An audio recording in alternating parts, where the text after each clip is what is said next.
Hi hello ನಮಸ್ಕಾರ good evening ರೀ. ಎಲ್ರು ಹೇಗಿದ್ದೀರಾ? Big fan of you, Pradeep Bankar. Thank you Pradeep ಅವರೇ. ಮ್ಯಾಮ್ ಲೈವ್ ಸೇವ್ ಮಾಡಿ ಖಂಡಿತವಾಗ್ಲೂ. ನನ್ನ ಲೈವ್ ಕೊನೆವರೆಗೂ ನೋಡಿ. ಖಂಡಿತ ಕೊನೆಯಲ್ಲಿ ನನ್ನ ಲೈವ್ ಖಂಡಿತವಾಗ್ಲೂ ಸೇವ್ ಆಗಿರುತ್ತೆ. ಯಾರ್ಯಾರಿಗೆ ಲೈವ್ ನೋಡೋದಕ್ಕಾಗಿರಲ್ವೋ ಖಂಡಿತವಾಗ್ಲೂ ನೀವು ನನ್ನ ಪೇಜ್ನ ವಿಸಿಟ್ ಮಾಡಿದ್ರೆ ಸಾಕು. ಆ್ಯಂಡ್ ಈ ಲೈವ್ನ ಕೂಡ ನಾನು ಅವರು ನಿಂಗರಾಜ್ ಅವ್ರಿಗೆ ಟ್ಯಾಗ್ ಮಾಡಿರ್ತೀನಿ, ನೀವು ಅಲ್ಲೂ ಕೂಡ ನೋಡ್ಬೋದು, ನನ್ನ ಪೇಜಲ್ಲೂ ಕೂಡ ನೋಡ್ಬೋದು. Hi anchor ji, hi. Yes, ಎಲ್ಲರೂ ಹೇಗಿದ್ದೀರಾ? ತುಂಬ ದಿನಗಳಾಯಿತು ಲೈವಿಗೆ ಬಂದಿರಲಿಲ್ಲ. ಬಿಕಾಸ್ ನನ್ನ ವರ್ಕ್ ಸ್ವಲ್ಪ ನನ್ನ ಬೇರೆ ಕೆಲಸದಲ್ಲಿ ಬ್ಯುಸಿ ಆಗಿದ್ದರಿಂದ ಅದಕ್ಕೆ ನಾನು ಲೈವಿಗೆ ಬರೋಕ್ಕಾಗಿರಲಿಲ್ಲ. ಸೊ ತುಂಬ ಒಂದಷ್ಟು ಜನ ರಿಕ್ವೆಸ್ಟ್ ಕೂಡ ಮಾಡಿದ್ರಿ, ಕೆಲವ್ರದ್ದು ಪೇಜ್ನ ಕಳಿಸ್ಬಿಟ್ಟು ಇವ್ರನ್ನ ಲೈವಿಗೆ ತಗೊಳ್ಳಿ ಅಂತ. ಖಂಡಿತವಾಗ್ಲೂ ನಾನು ಎಲ್ಲಾರನ್ನೂ ನೀವು ಯಾರನ್ನ ರಿಕ್ವೆಸ್ಟ್ ಮಾಡಿದ್ದೀನಿ ನಾನು ಅವ್ರನ್ನ ಕಾಂಟ್ಯಾಕ್ಟ್ ಮಾಡೋದಕ್ಕೆ ಟ್ರೈ ಮಾಡ್ತಾ ಇದ್ದೀನಿ. ಎಸ್, ನನ್ನ ಜೊತೆ ಇವತ್ತು ಯಾರೊಬ್ರು ಲೈವಲ್ಲಿ ಇರ್ತಾರೆ ಅಂತ ನಿಮ್ಗೆಲ್ರಿಗೂ ಗೊತ್ತಿದೆ. ಈಗ ಆಲ್ರೆಡಿ ಒಬ್ರು ರಿಕ್ವೆಸ್ಟ್ ಮಾಡಿದ್ರು ನನಗೆ ಇವ್ರನ್ನ ಲೈವಿಗೆ ತಗೊಳ್ಳಿ ಅಂತ. ಸೊ ನಾನು ಕೂಡ ಅವ್ರ ಜೊತೆಗೆ ಮಾತಾಡಿದಾಗ ಒಂದು ಸ್ವಲ್ಪ ಇಂಟ್ರೆಸ್ಟಿಂಗ್ ಅಂತ ಅನಿಸ್ತು ಆ ಪರ್ಸನ್ ಬಗ್ಗೆ. ಎಸ್, 23 ಅಷ್ಟೇ, ಆದರೆ ಈ ಸಾಧನೆಗೆ ನಂಬರ್ ಅಷ್ಟೇ, ಆ ಏಜ್ ಅನ್ನೋಂಥದ್ದು ನಂಬರ್ ಅಷ್ಟೇ ಅಂತಾನೆ ಹೇಳ್ಬೋದು. ಎಸ್, 2019ರಲ್ಲಿ ಆರ್ಮಿಗೆ ಟ್ರೈ ಮಾಡ್ತಾರೆ. ಆರ್ಮಿಯಲ್ಲಿ 1 ವರ್ಷಗಳ ಕಾಲ ಕೆಲಸನೂ ಕೂಡ ಮಾಡ್ತಾರೆ. ಬಟ್ ಅನ್ಫಾರ್ಚುನೇಟ್ಲಿ ಮನೆಯಲ್ಲಿ ಅಡೆತಡೆಗಳು ಇದ್ದಿದ್ರಿಂದ ಸೊ ಅಲ್ಲಿಂದ ಅವರು ಹೊರಗೆ ಬರಬೇಕಾಗುತ್ತೆ. ಅದಾದ ತಕ್ಷಣ 2019ರಲ್ಲಿ ಮತ್ತೆ ಪೊಲೀಸ್ ಡಿಪಾರ್ಟ್ಮೆಂಟಲ್ಲಿ ಪೊಲೀಸ್ ಎಕ್ಸಾಮ್ನ ಬರೀತಾರಂತೆ. ಸೊ ಅದಾದ್ಮೇಲೆ ಪೊಲೀಸ್ ಆಫೀಸರ್ ಆಗಬೇಕು ಅನ್ನುವಂತಹ ಕನಸನ್ನು ಕೂಡ ಕಟ್ಕೊಂಡಿರ್ತಾರೆ. ಸೊ ಫೈನಲಿ ಅವರು ಈಗ ವಿಜಾಪುರಲ್ಲಿ ಅವರ ಒಂದು ಕಾರ್ಯವನ್ನ ನಿರ್ವಹಿಸುತ್ತಾರೆ.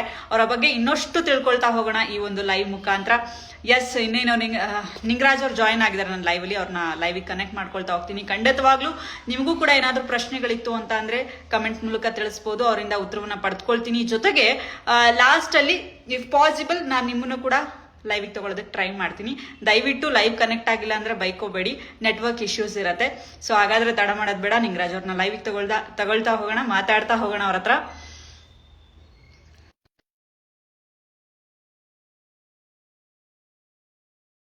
ಓಕೆ, ತುಂಬಾ ಜನ ಜಾಯ್ನ್ ಆಗ್ತಿದ್ರಾ? ಓಕೆ,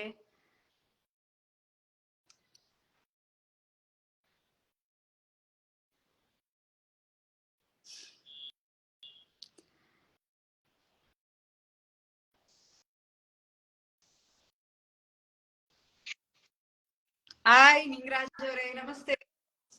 ಇರ್ರಿ ಮೇಡಮ್, ನಿಮಿಷ ಲೈಟ್ ಆಗ್ತೀನಿ. ಲೈಟ್ ಹಾಕ್ದೆ ಲೈವಿಗೆ ಬಂದ್ಬಿಟ್ಟವ್ರು ನೋಡ್ರಿ ನಿಂಗರಾಜ್ ಅವರು.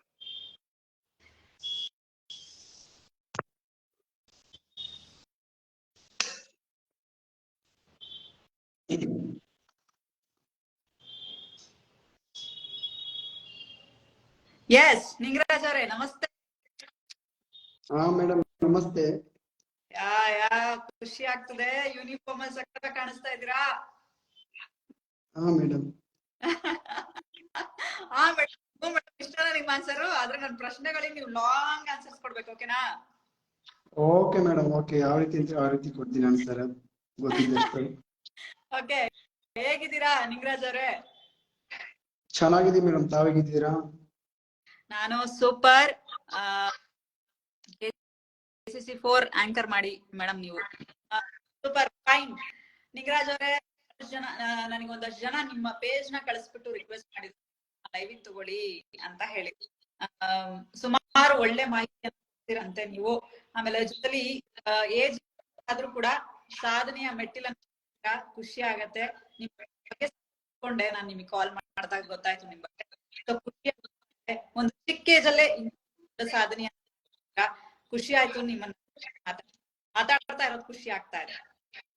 Thank you madam, thank you. ಸಾಧನೆ ಅನ್ನೋದು ಪ್ರತಿಯೊಬ್ಬರು ಮಾಡಿದ್ದಾರೆ, ಅದೆಲ್ಲರಿಗೂ ಗೊತ್ತಿರುತ್ತೆ. ಸಾಧನೆ ಕಾಮನ್ ಆಗಿ ನೀವು ಕೂಡ ಮಾಡ್ತಾ ಇದ್ದೀರಿ ಅಂದ್ರೆ ಆಂಕರಿಂಗ್ ಅದು ಕೂಡ ಒಂದು ಅಚೀವ್ಮೆಂಟ್ ಅಲ್ಲ.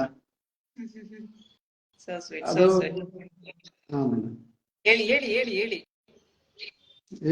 ನೀವು ಕೇಳಿ, ನಾನು ಹೇಳ್ತೀನಿ. ಏನಾದ್ರು ಏನ್ ಕೇಳ್ತೀರಿ ಎಲ್ಲ ತಿಳಿಸ್ಕೊಂಡ್ಬರ್ತೀನಿ. ಬಟ್ ಮೇಡಮ್ ನಿಮ್ದು ನೆಟ್ವರ್ಕ್ ಇಶ್ಯೂ ಇದೆ, ಏನು ಕೇಳಿಸ್ತಿಲ್ಲ ಸರಿಯಾಗಿ, ಏಕೋ ಆಗ್ತೈತಿ ವಾಯ್ಸ್. Voice cut ಆಗ್ತಿದನಾ? ಇವಾಗ ಕೇಳಿಸ್ತಾ ಇದನಾ? ಇವಾಗ ಕೇಳಿಸ್ತಾ ಇದನಾ? ಹಾ ಕೇಳಿಸ್ತಿದೆ ಮೇಡಮ್. ಓಕೆ, ನಿಮ್ದು ವಿಡಿಯೋ ಆಫ್ ಮಾಡ್ಬಿಟ್ಟು ಆನ್ ಮಾಡಿ ಮೇಡಮ್. ವಿಡಿಯೋ ಆಫ್ ಮಾಡ್ಬಿಟ್ಟು ಆನ್ ಮಾಡ್ಬೇಕಾ? ಹಾ ನಾನು ಆಫ್ ಮಾಡಿದೆ ಅಂದ್ರೆ ಇದು ಕಂಪ್ಲೀಟ್ ಆಗಿ ಹೋಗುತ್ತೆ. ಅಲ್ಲ, ಲೈವ್ ಕಟ್ ಮಾಡೋದು ಬೇಡ, ವಿಡಿಯೋ ಮೇಲೆ ವಿಡಿಯೋ ಆಫ್ ಇರುತ್ತಲ್ಲ ಅದ್ರ ಮೇಲೆ ಆಪ್ಷನ್ ಮೇಲೆ ಕ್ಲಿಕ್ ಮಾಡಿ ವಿಡಿಯೋ ಆಫ್ ಮಾಡ್ಬಿಟ್ಟು ರೀ ಆನ್ ಮಾಡಿ ಆಗುತ್ತೆ. Video okay. ಇವಾಗ ಆದ್ರೆ ನಿಮ್ದು ಕಾಣಿಸ್ತಿಲ್ಲ ಫೇಸ್ ಅಂತ. ಯಾಕೆ ಅಂದ್ರೆ ನೀವು ನೇರವಾಗಿ ಕೇಳಿದ್ರೆ ನೇರವಾಗಿ ಹೇಳ್ಬೋದಾ, ಜಸ್ಟ್ ನಿಮ್ ವಾಯ್ಸ್ ಕೇಳಿದ್ರೆ ಓಕೆ ಪರವಾಗಿಲ್ಲ ಕೇಳಿ. ಅಲ್ಲ, ನನ್ ಫೇಸ್ ಕಾಣಿಸ್ತಿಲ್ವಾ ನಿಮ್ಗೆ? ನನಗ್ ಕಾಣಿಸ್ತಿಲ್ಲ, ಏನೋ ಮಿಕ್ಕಿದ್ ಗೊತ್ತಿಲ್ಲ, ಯಾರು ಕಾಣಿಸ್ತೈತೆ ಇಲ್ಲ, ಬಟ್ ನನಗ್ ಕಾಣಿಸ್ತಿಲ್ಲ, ಬ್ಲಾಕ್ ಸ್ಕ್ರೀನ್. ಕೊನೆಯಲ್ಲಿ ನಾನು ಲೈವ್ ಸೇವ್ ಮಾಡ್ತೀನಲ್ಲ, ಅಲ್ಲಿ ನನ್ ಕಾಣಿಸಿರುತ್ತೆ. ಸೊ ವಿವರ್ಸ್ ನನ್ನ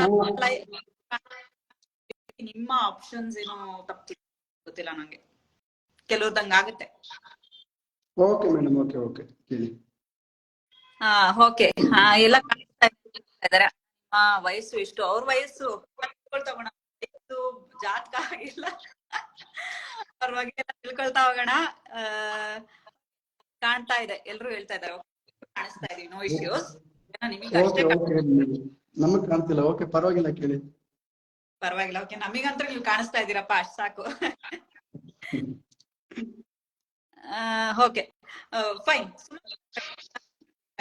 ಫೈನ್. ಅದಕ್ಕಿಂತ ಮುಂಚೆ ವಿಚಾರಗಳನ್ನ ತಿಳ್ಕೊಳ್ತಾ ಹೋಗೋಣ.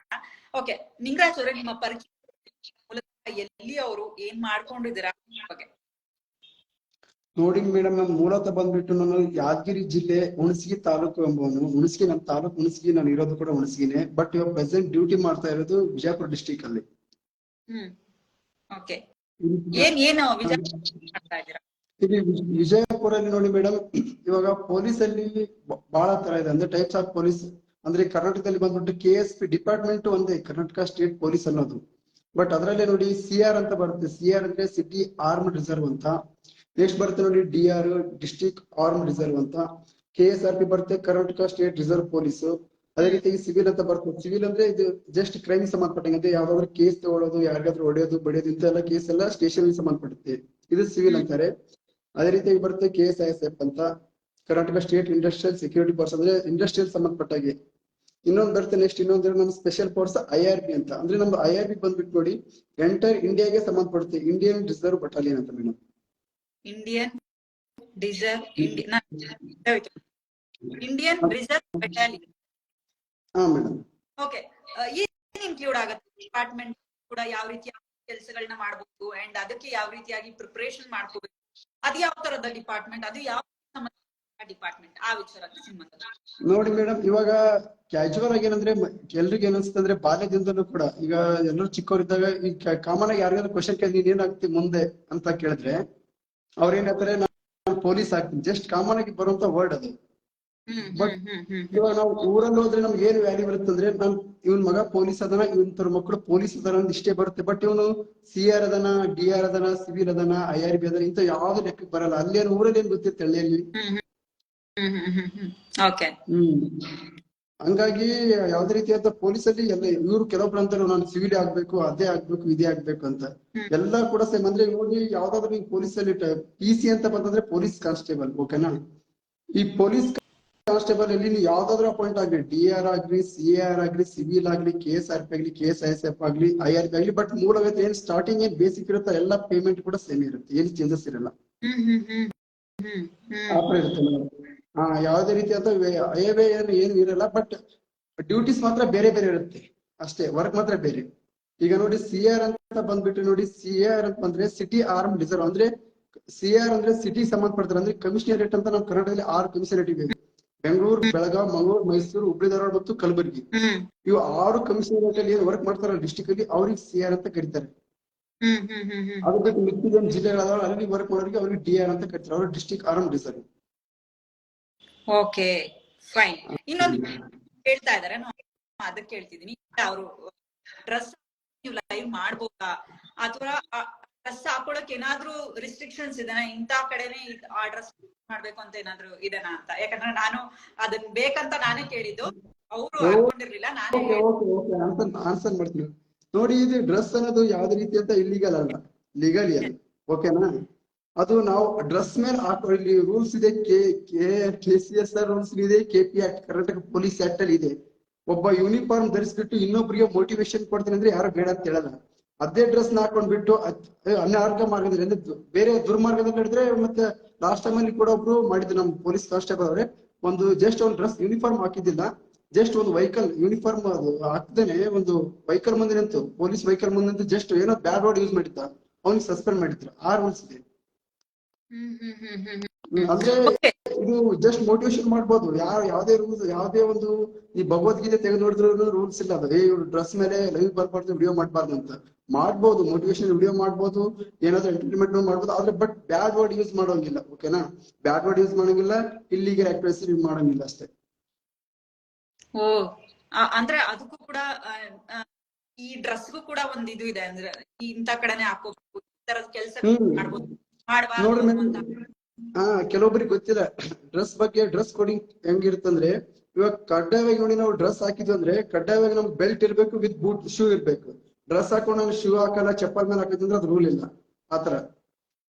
ಓ, ಹಾ, ಸೋ ನೈಸ್. ಮತ್ತೆ ಶೂ ಹಾಕಿದ್ರು ಮತ್ತೆ ಶೂ ಹಾಕಿದ್ರೆ ಬೆಲ್ಟ್ ಹಾಕ್ಲೇಬೇಕು, ಆತರ ರೂಲ್ಸ್ ಇದೆ. ಓ, ಆತರ. ಯಾಕಂದ್ರೆ ಅದು ಓಕೆ. ಡಿಸಿಪ್ಲಿನ್. ಫಸ್ಟ್ ನೋಡಿ, ಯಾರಾದ್ರೂ ಪೊಲೀಸ್ ಇಲಾಖೆಗೆ ಬರ್ಬೇಕಂದ್ರೆ ಫಸ್ಟ್ ಅವ್ರಿಗೆ ಏನ್ ಗೊತ್ತಿರ್ಬೇಕು? ಡಿಸಿಪ್ಲಿನ್ ಗೊತ್ತಿರ್ಬೇಕು. ಪೊಲೀಸ್ ಇಟ್ ಈಸ್ ಒಂದು ಡಿಸಿಪ್ಲಿನ್ ಫೋರ್ಸ್ ಅಷ್ಟೇ. ಪೊಲೀಸ್ ಅನ್ನೋದೇನು ದೊಡ್ಡ ಮಹಾ ಅಲ್ಲ. ಜಸ್ಟ್ ನಿಮ್ಗೆ ಡಿಸಿಪ್ಲಿನ್ ಮಾತ್ರ ಇತ್ತಂದ್ರೆ ನೀವು ಪೊಲೀಸ್ ಇಲಾಖೆ ನೀವು ಓದೋ ಅವಶ್ಯಕತೆ ಇಲ್ಲ. ನೀವು ಡೈರೆಕ್ಟ್ ಆಗಿ ನಿಮ್ಮ ಹತ್ರ ಡಿಸಿಪ್ಲಿನ್ ಇತ್ತು, ನೀವಾಗೆ ಓದ್ತೀರಾ, ನೀವೇ ಬರ್ತೀರಾ. ಬಟ್ ಇದು ಇಲಾಖೆ ಏನಂದ್ರೆ ಪೊಲೀಸ್ ಅನ್ನೋದು ಜಸ್ಟ್ ಡಿಸಿಪ್ಲಿನ್ ಅಷ್ಟೇ. ಅಂದ್ರೆ ಡಿಸಿಪ್ಲಿನ್ ಎಲ್ಲರೂ ಇರ್ತಾರೆ, ಕಾಮನ್ ಡಿಸಿಪ್ಲಿನ್. ಬಟ್ ಏನಂದ್ರೆ ಡ್ರೆಸ್ ಕೋಡಿಂಗ್ ಡಿಸಿಪ್ಲಿನ್ ಅಷ್ಟೇ ಇದು. Okay, super. ಇದ್ರ ಮೇಲೆ ಈ ಪೊಲೀಸ್ ಆಫೀಸರ್ ಆಗ್ಬೇಕು ಅಂತ ಅಂದ್ರೆ ಫಿಸಿಕಲಿ ಆಗಿರ್ಬೋದು, ಮೆಂಟಲಿ ಆಗಿರ್ಬೋದು, ಯಾವ ರೀತಿಯಾಗಿ ಪ್ರಿಪೇರ್? ಬಿಕಾಸ್ ಮೆಂಟಲಿ ಅಂತ ಬಂದಾಗ ಬಹಳಷ್ಟು ನಿಂದನೆಗಳನ್ನ ನಾವು ಅನುಭವಿಸ್ತೀವಿ. IR ಆಫೀಸರ್ ಇಂದ ಆಗಿರ್ಬೋದು, ಸೊಸೈಟಿಯಿಂದ ಆಗಿರ್ಬೋದು, ಇವನ ಹಂಗೆ ಹಿಂಗೆ ವಿಚಾರಗಳನ್ನೆಲ್ಲ ನಿಂದಿಸ್ತಾ ಇರ್ತೇವೆ. ಸೊ ಒಂದು ಪೊಲೀಸ್ ಆಫೀಸರ್ ಆಗ್ಬೇಕಂದ್ರೆ ಫಿಸಿಕಲಿ ಮೆಂಟಲಿ ಯಾವ ರೀತಿಯಾಗಿ ಪ್ರಿಪೇರ್ ಆಗಿರ್ಬೇಕು ನಿಂಗರಾಜ್ ಅವರು? ನೋಡ್ರಿ ಮೇಡಮ್, ಫಸ್ಟ್ ನಾವು ಪೊಲೀಸ್ ಆಗ್ಬೇಕಂತ ಫಸ್ಟ್ ನಾವು ಡಿಸೈಡ್ ಮಾಡೋದಕ್ಕಿಂತ ಮುಂಚೆನೆ ನಾವು ಒಂದೇ ಮೈಂಡ್ ಸೆಟ್ ಅಲ್ಲಿ ಒಂದೇ ಬರ್ಬೇಕು. ಏನಂದ್ರೆ ನಾನು ಫಸ್ಟ್ ನಮ್ ಫಿಸಿಕಲ್ ಅಂದ್ರೆ ಫಸ್ಟ್ ನಮ್ ಕರೆಕ್ಟ್ ಆಗಿ ಫಿಸಿಕಲ್ ಅದು ಎಷ್ಟು ಹೈಟ್ ಬೇಕು, 168 ಸೆಂಟಿಮೀಟರ್ ಇದ್ದೀನ ಇಲ್ಲ ಅಂತ ಅಷ್ಟೇ ಅಲ್ಲಿ ಮ್ಯಾಟರ್ ಆಗೋದು ಫಸ್ಟ್. ಕೆಲವೊಬ್ರು ಹೈಟ್ ಇರಲ್ಲ, ಹೈಟ್ ನೋಡಿರಲ್ಲ, ವೇಟ್ ಚೆಕ್ ಮಾಡಿರಲ್ಲ, ಏನು ಚೆಕ್ ಮಾಡದೆ ಡೈರೆಕ್ಟ್ ಪೊಲೀಸ್ ಎಕ್ಸಾಮ್ ಬರ್ತಾರೆ, ಅಪಾಯಿಂಟ್ ಆಗ್ತಾರೆ, ಪಾಸ್ ಆಗ್ತಾರೆ. ಬಟ್ ಅವ್ರದ್ದು ಫಿಸಿಕಲ್ ಆಗಲ್ಲ, ಆಮೇಲೆ ಫೇಲ್ಯೂರ್ ಆಗಿಬಿಡ್ತಾರೆ ಅಷ್ಟೇ. ಫಸ್ಟ್ ಒಬ್ಬ ಯಾರೇ ಆಗ್ಲಿ ಡಿಪಾರ್ಟ್ಮೆಂಟ್ ಬರ್ಬೇಕಂದ್ರೆ ಅದಕ್ಕಿಂತ ಮುಂಚೆ ಏನ್ ವಿಚಾರ ಮಾಡ್ಬೇಕಂದ್ರೆ ಫಸ್ಟ್ ಅವ್ನು ಫಿಸಿಕಲ್ ಬಗ್ಗೆ ಗಮನ ಕೊಟ್ಟಿರ್ಬೇಕಂದ್ರೆ ಕರೆಕ್ಟ್ ಆಗಿ ನಾನು 168 ಸೆಂಟಿಮೀಟರ್ ಹೈಟ್ ಅಷ್ಟೇ. ಜಾಸ್ತಿ ಕಾಮನ್ ಆಗಿ ರನ್ನಿಂಗ್ ಪ್ರಾಕ್ಟೀಸ್ ಮಾಡಿದ್ರೆ ಎಲ್ಸ್ ಆಗುತ್ತೆ, ಲಾಂಗ್ ಜಂಪ್ ಮಾಡ್ಬೋದು, ಹೈ ಜಂಪ್ ಮಾಡ್ಬೋದು, ಮತ್ತು ಗುಂಡು ಎಸೆತ ಇರುತ್ತೆ, ಅದು ಕೂಡ ಕಾಮನ್ ಆಗಿ ಮಾಡ್ಬೋದು. ಬಟ್ ಈ ಡಿಪಾರ್ಟ್ಮೆಂಟ್ ಅಲ್ಲಿ ಫಸ್ಟ್ ಏನಂದ್ರೆ ಐಟಿ ಅಷ್ಟೇ ಪ್ರೋತ್ಸಾಹ ಪಡೋದು. ಹಂಗಾಗಿ ನಾವು ಈಗ ಯಾರೇ ಆಗ್ಲಿ ಪೊಲೀಸ್ಗೆ ನಾವು ಸೇರ್ಬೇಕು ಅನ್ಕೊಂಡ್ರೆ ಫಸ್ಟ್ ಅವ್ರು ಏನ್ ಮಾಡ್ಬೇಕಂದ್ರೆ ನಾನು ಕರೆಕ್ಟ್ ಆಗಿ 168 ಸೆಂಟಿಮೀಟರ್ ಇದೀನಾ ಇಲ್ಲ ಅಂತ ಅಷ್ಟೇ. ಅದು ಕಾಮನ್ ಆಗಿ ಅವ್ರು ಫಿಸಿಕಲ್ ಇದ್ರೆ ಅಂದ್ರೆ ಮೆಂಟಲಿ ತಾವೇ ಸ್ಟ್ರಾಂಗ್ ಆಗ್ತಾರೆ. ಅವ್ರಿಗೆ ಏನಂದ್ರೆ ಒಂದು ಫಸ್ಟ್ ಅವ್ರಿಗೆ ಒಂದು ಪ್ಲಸ್ ಪಾಯಿಂಟ್ ಆಗಿಬಿಡುತ್ತೆ, ನಾನು ಫಿಸಿಕಲ್ ಆರಾಮ್ ಮಾಡ್ಕೋತೀನಪ್ಪ, ಆಮೇಲೆ ಮೆಂಟಲಿ ಫಿಟ್ ಆಗ್ತಾರೆ, ನಾನು ಓದ್ತೀನಿ, ಓದ್ಬೋದು, ಓದ್ ಮಾಡ್ತೀನಿ ಅಂತ ಅಷ್ಟೇ. Okay, okay. ಮೆಂಟಲಿ ಅಂತ ಅಂದ್ರೆ ಈಗ ಯಾವ ಧೈರ್ಯ ತುಂಬಾ ಇಂಪಾರ್ಟೆಂಟ್ ಆಗತ್ತಾ?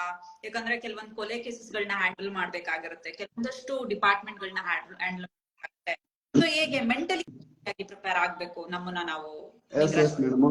ಅದು ಕೂಡ ಅದು ಇಂಪಾರ್ಟೆಂಟ್. ಯಾಕಂದ್ರೆ ಆಕ್ಚುಲಿ ಹೇಳ್ಬೇಕಂದ್ರೆ ನೋಡಿ, ಈ ಪೊಲೀಸ್ ಡಿಪಾರ್ಟ್ಮೆಂಟ್ ಅಂದ್ರೆ ಒಂಥರ ಕೆಲವೊಬ್ರು ಭಯ ಪಡ್ತಾರೆ. ಆಕ್ಚುಲಿ ಹೇಳ್ಬೇಕಂದ್ರೆ ಕೆಲವೊಂದ್ ಕಡೆ ಎಲ್ಲಾದ್ರೂ ಮರ್ಡರ್ ಆಗಿರುತ್ತೆ, ಅವೆಲ್ಲ ಪೋಸ್ಟ್ ಮಾರ್ಟಮ್ ಮಾಡ್ಬೇಕಂತ ಸಂದರ್ಭದಲ್ಲಿ ಮುಂದೆ ನಿಂತಿರ್ಬೇಕು ನೀವು ಅದ್ರ ಮುಂದೆ. ಅದೆಲ್ಲ ಕಣ್ಣಾರೆ ನೋಡ್ಬೇಕು. ಅದ್ರ ಒಂದ್ ಕಡೆಯಿಂದ ಇನ್ನೊಂದ್ ಕಡೆ ಸಾಗಿಸ್ಬೇಕು. ಅದೊಂದಾದ್ರೆ ಇನ್ನೊಂದ್ ಕಡೆ ಯಾರಾದ್ರೂ ದೊಡ್ಡ ಕೊಲೆ ಅದು ಮಾಡಿದಂತ ವ್ಯಕ್ತಿನ ಒಂದು ಸ್ಥಳದಿಂದ ಇನ್ನೊಂದು ಸ್ಥಳಕ್ಕೆ ಆಗಿರ್ಬೋದು, ಅಥವಾ ಒಂದು ಜೈಲಿಂದ ಇನ್ನೊಂದು ಜೈಲಿಗೆ ಅವ್ರನ್ನ ಕರ್ಕೊಂಡು ಹೋಗ್ಬೇಕಂದ್ರ ಅವ್ರು ಸಂಪೂರ್ಣ ಜವಾಬ್ದಾರಿ ಹೊಂದಿರ್ಬೇಕು. ಅಲ್ಲಿ ಫಿಸಿಕಲಿ ಫಿಟ್ನೆಸ್ ಆಗಿರ್ಬೇಕು. ಯಾಕಂದ್ರೆ ನಾವು ಅಲ್ಲಿ ಫಿಸಿಕಲ್ ಇರ್ಲಿಕ್ಕಂದ್ರೆ ಅವ್ನು ತಪ್ಪಿಸ್ಕೊಂಡು ಅಂದ್ರೆ ಸೀದಾ ಸಸ್ಪೆಂಡ್ ಮಾಡ್ತಾರೆ, ಅಲ್ಲಿಂದ ಡ್ಯೂಟಿಯಿಂದ ಸೀದಾ ಸಸ್ಪೆಂಡ್ ಹಂಗಿರುತ್ತೆ ಮೇಡಮ್. ಸೊ ಹಂಗಾಗಿ ನೋಡಿ, ಮೆಂಟಲಿ ಫಿಟ್ ಆಗ್ಬೇಕಂದ್ರೆ ಏನಿಲ್ಲ, ನಿಮ್ಗೆ ಅದೇ ಚೆನ್ನಾಗ್ ಬರುತ್ತೆ. ಅದು ಕಂಟಿನ್ಯೂಸ್ ಆಗಿ ನೀವು ಡ್ಯೂಟಿ ಮಾಡ್ಬೇಕಂದ್ರೆ ಡೈಲಿ ಪೋಸ್ಟ್ ಮಾರ್ಟಮ್ ಮಾಡಕ್ ಹೋಗ್ತೀರಾ, ನೋಡ್ತೀರಾ ಅಲ್ಲಿ ಮುಂದಿಂತು ಆಗಲ್ಲ. ಹಂಗಾಗಿ ಚೆನ್ನಾಗಿ ಬರುತ್ತೆ. ಅದು ಕಾಮನ್ ಆಗಿ ಯಾವಾಗನೋ ವರ್ಷದಲ್ಲಿ ಒಂದು ಬರ್ಬೋದಪ್ಪ ಹಬ್ಬ ಅಂದ್ರೆ. ಹಂಗಾಗಿ ಸ್ವಲ್ಪ ಮೆಂಟಲಿ ಫಿಟ್ ಇರ್ಲೇಬೇಕು. ಮೆಂಟಲ್ಗಿಂತ ಫಿಸಿಕಲಿ ಫಿಟ್ ಇದ್ರೆ ಓಕೆ, ಫಿಸಿಕಲಿ ಫಿಟ್ ಇದ್ರೆ ನೀನ್ ಕಾಮನ್ ಆಗಿ ಫಿಸಿಕಲ್ ಇದ್ದಿದ್ರೆ ಮೆಂಟಲಿ ಫಿಟ್ ಇರ್ತೀಯ. ಹಂಗಾಗಿ ಫಸ್ಟ್ ಏನ್ ಮಾಡ್ಬೇಕಂದ್ರೆ ಡಿಪಾರ್ಟ್ಮೆಂಟ್ ಬರ್ಬೇಕನ್ನೋ ಒಂಥರ ನೋಡಿ, ಪೊಲೀಸ್ ಇಲಾಖೆ ಒಂಥರ ಪುಣ್ಯವಂತರ ಇಲಾಖೆ. ಈ ಕಾಮನ್ ಆಗಿ ಇರ್ತಾರೆ ಮೇಡಮ್, ಏನಂದ್ರೆ ಪೊಲೀಸ್ ಲಂಚ ತಗೋತಾರೆ, ಇದು ಕಾಮನ್ ಆಗಿ ಎಲ್ರೂ ಬಾಯಲ್ಲಿ ಬರುವಂತ ಮಾತು. ಹೇಳ್ಬಿಡ್ತಾನೆ ಕಾಮನ್ ಆಗಿ ದೊಡ್ಡದಾಗಿ, ನಾನು ಇವತ್ತು ನೋಡ್ದೆ, ಇವತ್ತು ಒಬ್ರು ಬೈಕ್ ಹಿಡ್ಬಿಟ್ಟಿದ್ರು, ನಾನು 200 ಕೊಟ್ಟು ಬಂದೆ, 300 ಕೊಟ್ಟು ಬಂದೆ. ಅದೇ ನೀನ್ ಕರೆಕ್ಟ್ ಆಗಿ ಲೈಸೆನ್ಸ್ ವಿತ್ ಹೆಲ್ಮೆಟ್ ಹಾಕೊಂಡೋಗಿ ನೀನ್ ಯಾರು ಮಾತಾಡ್ಸ್ತಾರೆ? ಮುಂದಿನ ಮಾತಾಡ್ತಾರೆ ನಿನ್ಗೆ, ಹೋಗಪ್ಪ ಶಾಣೆ ಇದೆ ಅಂತಾರೆ ಅಷ್ಟೇ. ಅದೇ ನೀನ್ ನಿನ್ ತಪ್ಪು ಇರುತ್ತ, ನಿನ್ ತಪ್ಪು ನೀನ್ ಹೇಳಲ್ಲ ಇನ್ನೊಬ್ರಿಗೆ, ನಿಂದು ಸಿಕ್ಕಾಪಟ್ಟೆ ತಪ್ಪು ಇರುತ್ತ. ನೀನು ಅಲ್ಲಿ RC ತಂದಿರಲ್ಲ, ಲೈಸೆನ್ಸ್ ತಂದಿರಲ್ಲ, ರಾಂಗ್ ರೂಟಲ್ಲಿ ಹೋಗ್ತಾ ಇರ್ತೀಯ, ಹೆಲ್ಮೆಟ್ ಹಾಕಿರಲ್ಲ. ನಾವೆಲ್ಲ ಎದಕ್ಕೆ ಸೇಫ್ಟಿ ಮಾಡೋದು? ನಿಮ್ ಸೇಫ್ಟಿಗೆ ಅದು ಹೆಲ್ಮೆಟ್ ಹಾಕಿರಂತ ಯಾಕೆ ಹೇಳ್ತೀವಿ ನಾವು? ಏನಾದ್ ಬಿದ್ರೆ ನಿನ್ ಜೀವ ಹೋಗುತ್ತಾ ನಮ್ದು ಹೋಗುತ್ತಾ? ನಿಂದೆ ತಾನೇ ಹೋಗೋದು. ಅದಕ್ಕೆ ನಿಮ್ ಸೇಫ್ಟಿಗೆ ಅದು ರೂಟ್ ಮಾಡಿರೋದು ನಮ್ ಕರ್ನಾಟಕ ಸರ್ಕಾರ ಮಾಡಿರೋದು ನಿಮ್ ಸೇಫ್ಟಿಗಾಗಿ. ಹೆಲ್ಮೆಟ್ ಯೂಸ್ ಮಾಡ್ಬೇಕು, 3 wheeler ರೈಡಿಂಗ್ ಮಾಡುವಂತಿಲ್ಲ, ರಾಂಗ್ ರೂಟ್ ಚಲಿಸುವಂತಿಲ್ಲ. 1988 ಮೋಟರ್ ವೆಹಿಕಲ್ ಆಕ್ಟ್ ಹೇಳುತ್ತೆ, ಬಾಳ ರೂಲ್ಸ್ ಅದಾವ್ರಿ. ಅವೆಲ್ಲ ಇವ್ರ ಏನ್ ಮಾಡ್ತಾರೆ ಅಂದ್ರೆ ಅದು ಆಕ್ಚುಲಿ ಇರೋದು ಇವ್ರ ಹೇಳ್ತಾರೆ 1000 ರೂಪಾಯಿ ಫೈನ್ ತಗೊಂಡ್ರು ರಸೀದಿ ಅರ್ಜಿ ಅಂತ. ಬಟ್ ಆ ರಿಸಿಪ್ಟ್ ತಗೊಂಡಂತದ್ದು ನಮಗಿರಲ್ಲ. ಅದು ಹೋಗೋದು ಗೌರ್ಮೆಂಟ್ಗೆ. ಅದು ಏನ್ ನಿಮ್ ರಿಸಿಪ್ಟ್ ಹರಿದಿರ್ತಾರಲ್ಲ, ಅದು ರಿಸಿಪ್ಟ್ ಹರಿದ ನಂತರ ಅದು ಇರಲ್ಲ. ನೀವೇನೋ ಕಾಮನ್ ಆಗಿ ರಿಸಿಪ್ಟ್ ಹರಿಬೇಡಿ ಸರ್ ತಗೊಳ್ರಿ 200 ರೂಪಾಯಿ ಅಂತ ನೀವ್ ಕೊಟ್ಟಂಗ ಲಂಚ. ನೀವ್ ಲಂಚ ಕೊಟ್ಟು ಜೇಬ್ ಬೇಕಾದ್ರೆ ಅಷ್ಟೇ. ಅದು ಬಿಟ್ಬಿಟ್ಟು ನೀವೇನೋ ರಿಸಿಪ್ಟ್ ಹರಿದ್ರಿ ಅಂದ್ರೆ ಅದು ರಿಸಿಪ್ಟ್ ಕಡ್ಡಾಯ ಕಳಿಸ್ಲೇಬೇಕಲ್ಲಿ ಮ್ಯಾಲ. ಓಕೆನಾ? ನೀವು ಓಕೆ. ಬಿಟ್ರೆ ಏನಪ್ಪಾ ಅಲ್ಲ, ಒಬ್ರು ಯಾರೋ ಇರ್ತಾರೆ ಇಲಾಖೆಯಲ್ಲಿ, ಇರಲ್ಲ ಅಂತಲ್ಲ, ಏನೋ ಮಾಡಿರ್ತಾರೆ. ಬಟ್ ಒಬ್ಬರು ಮಾಡೋದ್ರಿಂದ ಕಾಮನ್ ಆಗಿ ಎಲ್ಲರಿಗೂ ಕೆಟ್ಟ ಹೆಸರು ತರ್ತಾರೆ ಅಷ್ಟೇ. ಪೊಲೀಸ್ ಹಂಗೈತಿ ಹಿಂಗೈತಿ. ಅವನು ಒಬ್ಬ ಯಾರು ಮಾತಾಡ್ತಾರಲ್ರಿ ಮೇಡಮ್, ಅವನು ಕೂಡ ಪೊಲೀಸ್ ಎಕ್ಸಾಮ್ ಎಷ್ಟೋ ಬಾರಿ ಬರೆದು ಸತತವಾಗಿ ವಿಫಲ ಆಗಿರ್ತಾನ. ಅವನೇ ಪೊಲೀಸ್ ಇಲಾಖೆ ಅಪಾಯಿಂಟ್ ಆಗಿರಲಿಲ್ಲ, ಅವ ಪೊಲೀಸ್ ಇಲಾಖೆ ಬಗ್ಗೆ ಕೆಟ್ಟದಾಗಿ ಮಾತಾಡ್ತಾನೆ ಅಷ್ಟೇ, ಮತ್ತೇನಿಲ್ಲ. ಓಕೆ, ಇನ್ನೊಂದು ವಿಚಾರ, ಈ ಹುದ್ದೆಗೆ ಸಂಬಂಧಪಟ್ಟಂತೆ ಬಹಳಷ್ಟು ಲಂಚಗಳನ್ನ ನಾವಂತ ಪ್ರಕರಣಗಳನ್ನ ನೋಡಿದ್ವಿ. ಲಂಚ ನಡೆಯುತ್ತೆ ಬೇಕಂತಂದ್ರೆ ಇಷ್ಟು ಲಂಚ ಕೊಡ್ಬೇಕು, ಒಳಗೇನೇನೋ ಬಹಳಷ್ಟು ವಿಚಾರಗಳು ನಡೆಯುತ್ತಂತೆ.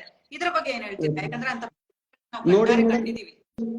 ಓಕೆ. ಇವಾಗ ಏನು 2021ಕ್ಕಿಂತ ಮುಂಚೆ ಎಲ್ಲ ಇತ್ತು ಅಂದ್ರೆ, ಇವಾಗ ರಾಜಕಾರಣಿಗಳಿಂದ ಅನ್ಯಾಯ ಭ್ರಷ್ಟರಿಂದ ಕೆಲವೊಂದು ದುಡ್ಡು ತಗೊಂಡು ಆತರ ಈ ತರ ಮಾಡಿ ಕಾಮನ್ ಆಗಿ ಎಲ್ಲಾ ಇದೊಂತಲ್ಲ, ಪೊಲೀಸ್ ಇಲಾಖೆ ಅಂತಲ್ಲ, SD ಆಗಿರ್ಬೋದು, FD ಆಗಿರ್ಬೋದು, PDO ಆಗಿರ್ಬೋದು, ಕಾಮನ್ ಆಗಿ ಕೆಲವೊಂದು ಜಾಬ್ಗಳಲ್ಲಿ ಹೋಗಿದ್ದಾರೆ. ಬಟ್ 2021 ಸ್ಕ್ಯಾಮ್ ಐತಲ್ಲ ಮೇಡಮ್, ಅದ್ರ ನಂತರ ಇವಾಗ ಮುಂದೆ ಬರ್ತಾ ಇದೆ ಎಕ್ಸಾಮ್, ಯಾವ್ದೇ ರೀತಿ ಅಂತ ಲಂಚಗಳು ನಡೀತಾ ಇಲ್ಲ. ಇವಾಗ ಏನಂದ್ರೆ ನಾಲೆಜ್ ಅಷ್ಟೇ. ಇವಾಗ ನಾಲೆಜ್ ಅಂದ್ರೆ ಜಗತ್ ಆಳ್ತಾ ಇರೋದು ನಾಲೆಜ್. ಅಂದ್ರೆ ನೀನ್ ಕರೆಕ್ಟ್ ಆಗಿ ಓದಿದ್ಯಾ, ಫ್ರಾಂಟ್ ಆಗಿ ನೀನ್ ಪಾಸ್ ಆಗ್ತೀಯ, ನೀನ್ ಹೋಗ್ತೀಯ. ಮೊದ್ಲೆಲ್ಲ 2021 ಮುಂಚೆ ಸಿಕ್ಕಾಪಟ್ಟೆ ಅಕ್ರಮ ನಡೆದವ, ಅಲ್ಲಿ ಏನೇನೋ ರೆಕಮೆಂಡ್ ಹಚ್ಚಿ ಆತರ ಈ ತರ ಮಾಡ್ಕೊಂಡು ಎಲ್ಲ ಅಪಾಯಿಂಟ್ ಆಗಿ ಹೋಗಿದ್ದಾರೆ. ಬಟ್ 2021 ನಂತರ ಏನ್ PSI ಮನೆ ಅಕ್ರಮ ನಡೀತಲ್ಲ, ಅಲ್ಲಿಂದ ಏನ್ ಮಾಡಿದಾರೆ ಅಂದ್ರೆ ಮೇಡಮ್, KE ಅಂತ ಎಕ್ಸಾಮ್ ನಡೆಸಿದ್ವಿ, ಕರ್ನಾಟಕ ಸ್ಟೇಟ್ ಎಕ್ಸಾಮಿನೇಷನ್ ಬೋರ್ಡ್ ಅಂತ. ಮೊದಲೆಲ್ಲ KSB ಡಿಪಾರ್ಟ್ಮೆಂಟ್ ನಡೆಸಿದ್ರು. ಇವಾಗ ಅದರಿಂದ ಆ ಅಕ್ರಮ ತಡೆಗಟ್ಟುವ ಸಲುವಾಗಿ ಬೇರೆ ಡಿಪಾರ್ಟ್ಮೆಂಟ್ ಎಕ್ಸಾಮ್ ನಡೆಸುವಂತ ಒಂದು ಜವಾಬ್ದಾರಿ ತಗೊಂಡಿದ್ವಿ ಮೇಡಮ್ ಅಷ್ಟೇ. ಓಕೆ, ಹಂಗಂದ್ರೆ ಈಗ ಯಾವುದೇ ಕೊಡಬೇಕಾಗಿಲ್ಲ, ಯಾರು ಹೇಳಿದ್ರೆ ಅದು ಮೋಸ ಅನ್ನುವಂತಹ ಅರ್ಥನ ನಾವು ನೋಡಿ, ಇನ್ನೊಂದು ರೂಲ್ಸ್ ಹೇಳಿದೆ ಮೇಡಮ್, ಹೈಕೋರ್ಟ್ ಇಂದ ತೀರ್ಪಾಗಿದೆ. ಯಾರು ಲಂಚ ಇವಾಗ ಜಾಬ್ ಸೇರ್ಬೇಕಾದ್ರೆ ಲಂಚ ಕೊಡ್ತಾರಲ್ಲ, ಫಸ್ಟ್ ಅವ್ರನ್ನೊಳಗಾಗ್ತಾರೆ. ಲಂಚ ಎದಕ್ ಕೊಡ್ಬೇಕು? ನೀನ್ ಏನ್ ಕರೆಕ್ಟ್ ಆಗಿ ಓದಿದ್ಯಾ, ಫ್ರಾಂಟ್ ಆಗಿ ಓದಿದ್ಯಾ, ನೀನ್ ಬರ್ದ್ ಎಕ್ಸಾಮ್ ಬರ್ದ್ ಪಾಸ್ ಆಗಿ ಹೆಂಗ್ ಲಿಸ್ಟ್ ಅಲ್ಲಿ ಬರಲ್ಲ ನೋಡು ಹೆಸರು. ಅದು ಬಿಟ್ಬಿಟ್ಟು ನಿನ್ನಲ್ಲೇ ನನ್ನ ಹತ್ರ ದುಡ್ಡು ಇದೆ, ನಾನು ಜಾಬ್ ಸೇರ್ತೀನಿ ಅಂತ ಇವಾಗೆಲ್ಲ ತಗೊಂಡ್ಬಿಡ್ಬೇಕು. ಮೈಂಡ್ ಇಂದ ವಾಶ್ ಔಟ್ ಮಾಡ್ಬೇಕದು. ಮೊದ್ಲೆಲ್ಲ ಇತ್ತು ಲಂಚ ಆತರ ಏನೋ 21ಕ್ಕಿಂತ ಮುಂಚೆ ಇತ್ತು. ಈಗ ಯಾವ್ದೇ ರೀತಿ ಅಂತ ಲಂಚ ಅದು ಯಾವ್ದು ನಡೀತಿಲ್ಲ, ನಡೆಯೋದಿಲ್ಲ ಮುಂದೆ. ಅವಾಗ ಕೂಡ ಏನ್ ಮಾಡ್ತಿದ್ರು ಮೇಡಮ್, ಇನ್ನೊಂದು ಯಾವ್ದು ನೋಡಿ CR ಎಕ್ಸಾಮ್ಗೆ SLC ರಿಸಲ್ಟ್ ಏನ್ ಕನ್ಸಿಡರ್ ಮಾಡ್ತಿದ್ರು ಅಂದ್ರೆ, ಮೊದಲೆಲ್ಲ SLC ಮತ್ತು ಇಲ್ಲಿ ಬರಂತ CET ಎಕ್ಸಾಮ್ ಅದು 100 ಪ್ಲಸ್ ಇದು 100, 200ಕ್ಕೆ ಇತ್ತು. ಇವಾಗ ಏನ್ ಮಾಡ್ತಾ ಇದಾರೆ ಅಂದ್ರೆ, ಇತ್ತೀಚೆಗೆ ಎಲ್ಲಾ ಸ್ಕೋರ್ ಲೆಸ್ ಮಾಡಿಬಿಟ್ಟಿದ್ದಾರೆ. ಇವಾಗ ಏನ್ CET ಯಾರು ಬರ್ತಾರೆ ಕರೆಕ್ಟ್ ಅವನೇ ಪಾಸ್, ಮುಗಿತು. ಅವ್ನ ಎಲ್ಲಿ ಎಷ್ಟು ರಿಸಲ್ಟ್ ಮಾಡಿರ್ತಾನಲ್ಲ ಅದೇ ಫೈನಲ್ ರಿಸಲ್ಟ್. ಆತರ ಮಾಡ್ತಾ ಇದಾರೆ ಸಿಸ್ಟಮ್. ಓಕೆ, ಆದ್ರೆ ಯಾವುದೇ ತರದ ಲಂಚ ಕೊಡಬೇಕಾಗಿಲ್ಲ. ನೀವು ಲಂಚ ಅವಶ್ಯಕತೆ ಇಲ್ಲ ಮೇಡಮ್. ಅಂದ್ರೆ ನೋಡಿ, ಇನ್ನೊಂದು ಲಂಚ ಕೊಡೋದಂದ್ರೆ ಏನು, ಈಗ ಲಂಚ ಎಲ್ಲಿವರೆಗೂ ಕೊಡೋರು ಇರ್ತಾರೆ ಅಲ್ಲಿವರೆಗೂ ಇಸ್ಕೊಳ್ಳೋರು ಇರ್ತಾರೆ. ನಾವು ಲಂಚನೇ ಕೊಡಿಲ್ಲ ಅಂದ್ರೆ ಯಾರು ಇಸ್ಕೊಂತಾರೆ ಲಂಚ? ಲಂಚ ಕೊಡೋ ಅವಶ್ಯಕತೆ ಇಲ್ಲ ಮೇಡಮ್ ಈಗ. Okay, super. ಇನ್ನು ಈ ಪೊಲೀಸ್ ಡಿಪಾರ್ಟ್ಮೆಂಟ್ ಅಲ್ಲಿ ಸುಮಾರು ಎಷ್ಟು ಇರ್ತಾವ? ಬಿಕಾಸ್ ನನಗೆ ಗೊತ್ತಿಲ್ಲ ಇದು ನಿಂಗರಾಜ್ ಅವರೇ. DC, SP, KSP ತುಂಬಾ ವಿಧಾನಗಳಿದೆ. ಸೊ ಎಲ್ಲದಕ್ಕೂ ಕೂಡ ಒಂದೇ ತರದ ಎಕ್ಸಾಮ್ಗಳಿರುತ್ತೋ, ಅದಕ್ಕೆ ಆದಂತಹ ಬೇರೆ ಬೇರೆ ಎಕ್ಸಾಮ್ಸ್ ಗಳಿರುತ್ತೋ? ಇದ್ರ ಬಗ್ಗೆ ಮಾಹಿತಿಯನ್ನ ಕೊಡೋದಾದ್ರೆ ಸುಮಾರು ಎಷ್ಟು ಡಿಪಾರ್ಟ್ಮೆಂಟ್ಸ್, ಎಷ್ಟು ಹುದ್ದೆಗಳಿಗೆ? ನೋಡಿ, ಓಕೆ ಮೇಡಮ್, ನೀವು ನೋಡಿ ಪೊಲೀಸ್ ಇಲಾಖೆ ಅಂತ ಬಂತಂದ್ರೆ ನೋಡಿ, ಇದರಲ್ಲಿ ರ್ಯಾಂಕಿಂಗ್ ಯಾವ ತರ ಇರ್ತದೆ, ಒಂಥರ ಆಡಳಿತ ಸಿಸ್ಟಮ್, ಒಂಥರ ಡೈಜೆಸ್ಟ್ ಸಿಸ್ಟಮ್ ಹೆಂಗಿರ್ತದೆ ನೋಡಿ. ನೇರ ನೇಮಕಾತಿ ಅಂದ್ರೆ ಡೈರೆಕ್ಟ್ ಎಕ್ಸಾಮ್ ಬರೋದು ಹೋಗೋದು, ಎಡಿತರ ಹೋಗೋದು ಅಂದ್ರೆ ಪೊಲೀಸ್ ಕಾನ್ಸ್ಟೇಬಲ್ ಒಂದು PC ಕೆಳಗಿನ ಪೂರ. ಅದರಿಂದ ನೋಡಿ ನೆಕ್ಸ್ಟ್ ಇರೋದು PSI, ಪೊಲೀಸ್ ಸಬ್ ಇನ್ಸ್ಪೆಕ್ಟರ್. ಇವೆರಡು ನೋಡಿ ಮೇಡಮ್ ನೇರ ನೇಮಕಾತಿ. ಅಂದ್ರೆ ಇದು ಕರೆಕ್ಟ್ ಆಗಿ ಫಿಸಿಕಲ್ ಕೇಳಿದ್ರೆ ಕರೆಕ್ಟ್ ಇಷ್ಟೇ ಕೇಳಿರ್ತಾನೆ. 168 ಹೈಟ್ ಇರ್ಬೇಕು, ನಾವು 1600 ಮೀಟರ್ ರನ್ನಿಂಗ್ ಓಡ್ಬೇಕು, ಇಷ್ಟು ವೇಟ್ ಇರ್ಬೇಕು, ಇಷ್ಟು ಚೆಸ್ಟ್ ಇರ್ಬೇಕು, ಇಷ್ಟು ಫಿಸಿಕಲ್ ಇರ್ಬೇಕು, ಈ ತರ ಎಲ್ಲ ಕೇಳಿರ್ತಾನೆ. ಇದು ನೇರ ನೇಮಕಾತಿ. ಅಂದ್ರೆ ಫಿಸಿಕಲ್ ನಡೆಸ್ತಾನೆ, ಫಸ್ಟ್ ಫಿಸಿಕಲ್ ನಡೆಸ್ತಾನೆ, ಎಕ್ಸಾಮ್ ನಡೆಸ್ತಾನೆ, ಮೆಡಿಕಲ್ ಮುಗಿಸಿ ಆಮೇಲೆ ಅಪಾಯಿಂಟ್ ಆಗಿ ಟ್ರೈನಿಂಗ್ ಎಲ್ಲ ಮುಗಿಸ್ಕೊಂಡು ಬರೋದು. ಇದು ಈ ಸಿಸ್ಟಮ್ ಮೇಡಮ್. ಇದು ಬಿಟ್ಬಿಟ್ಟು ನೆಕ್ಸ್ಟ್ ಇದ್ರ ಮೇಲೆ ಬರುತ್ತೆ ಮೇಡಮ್.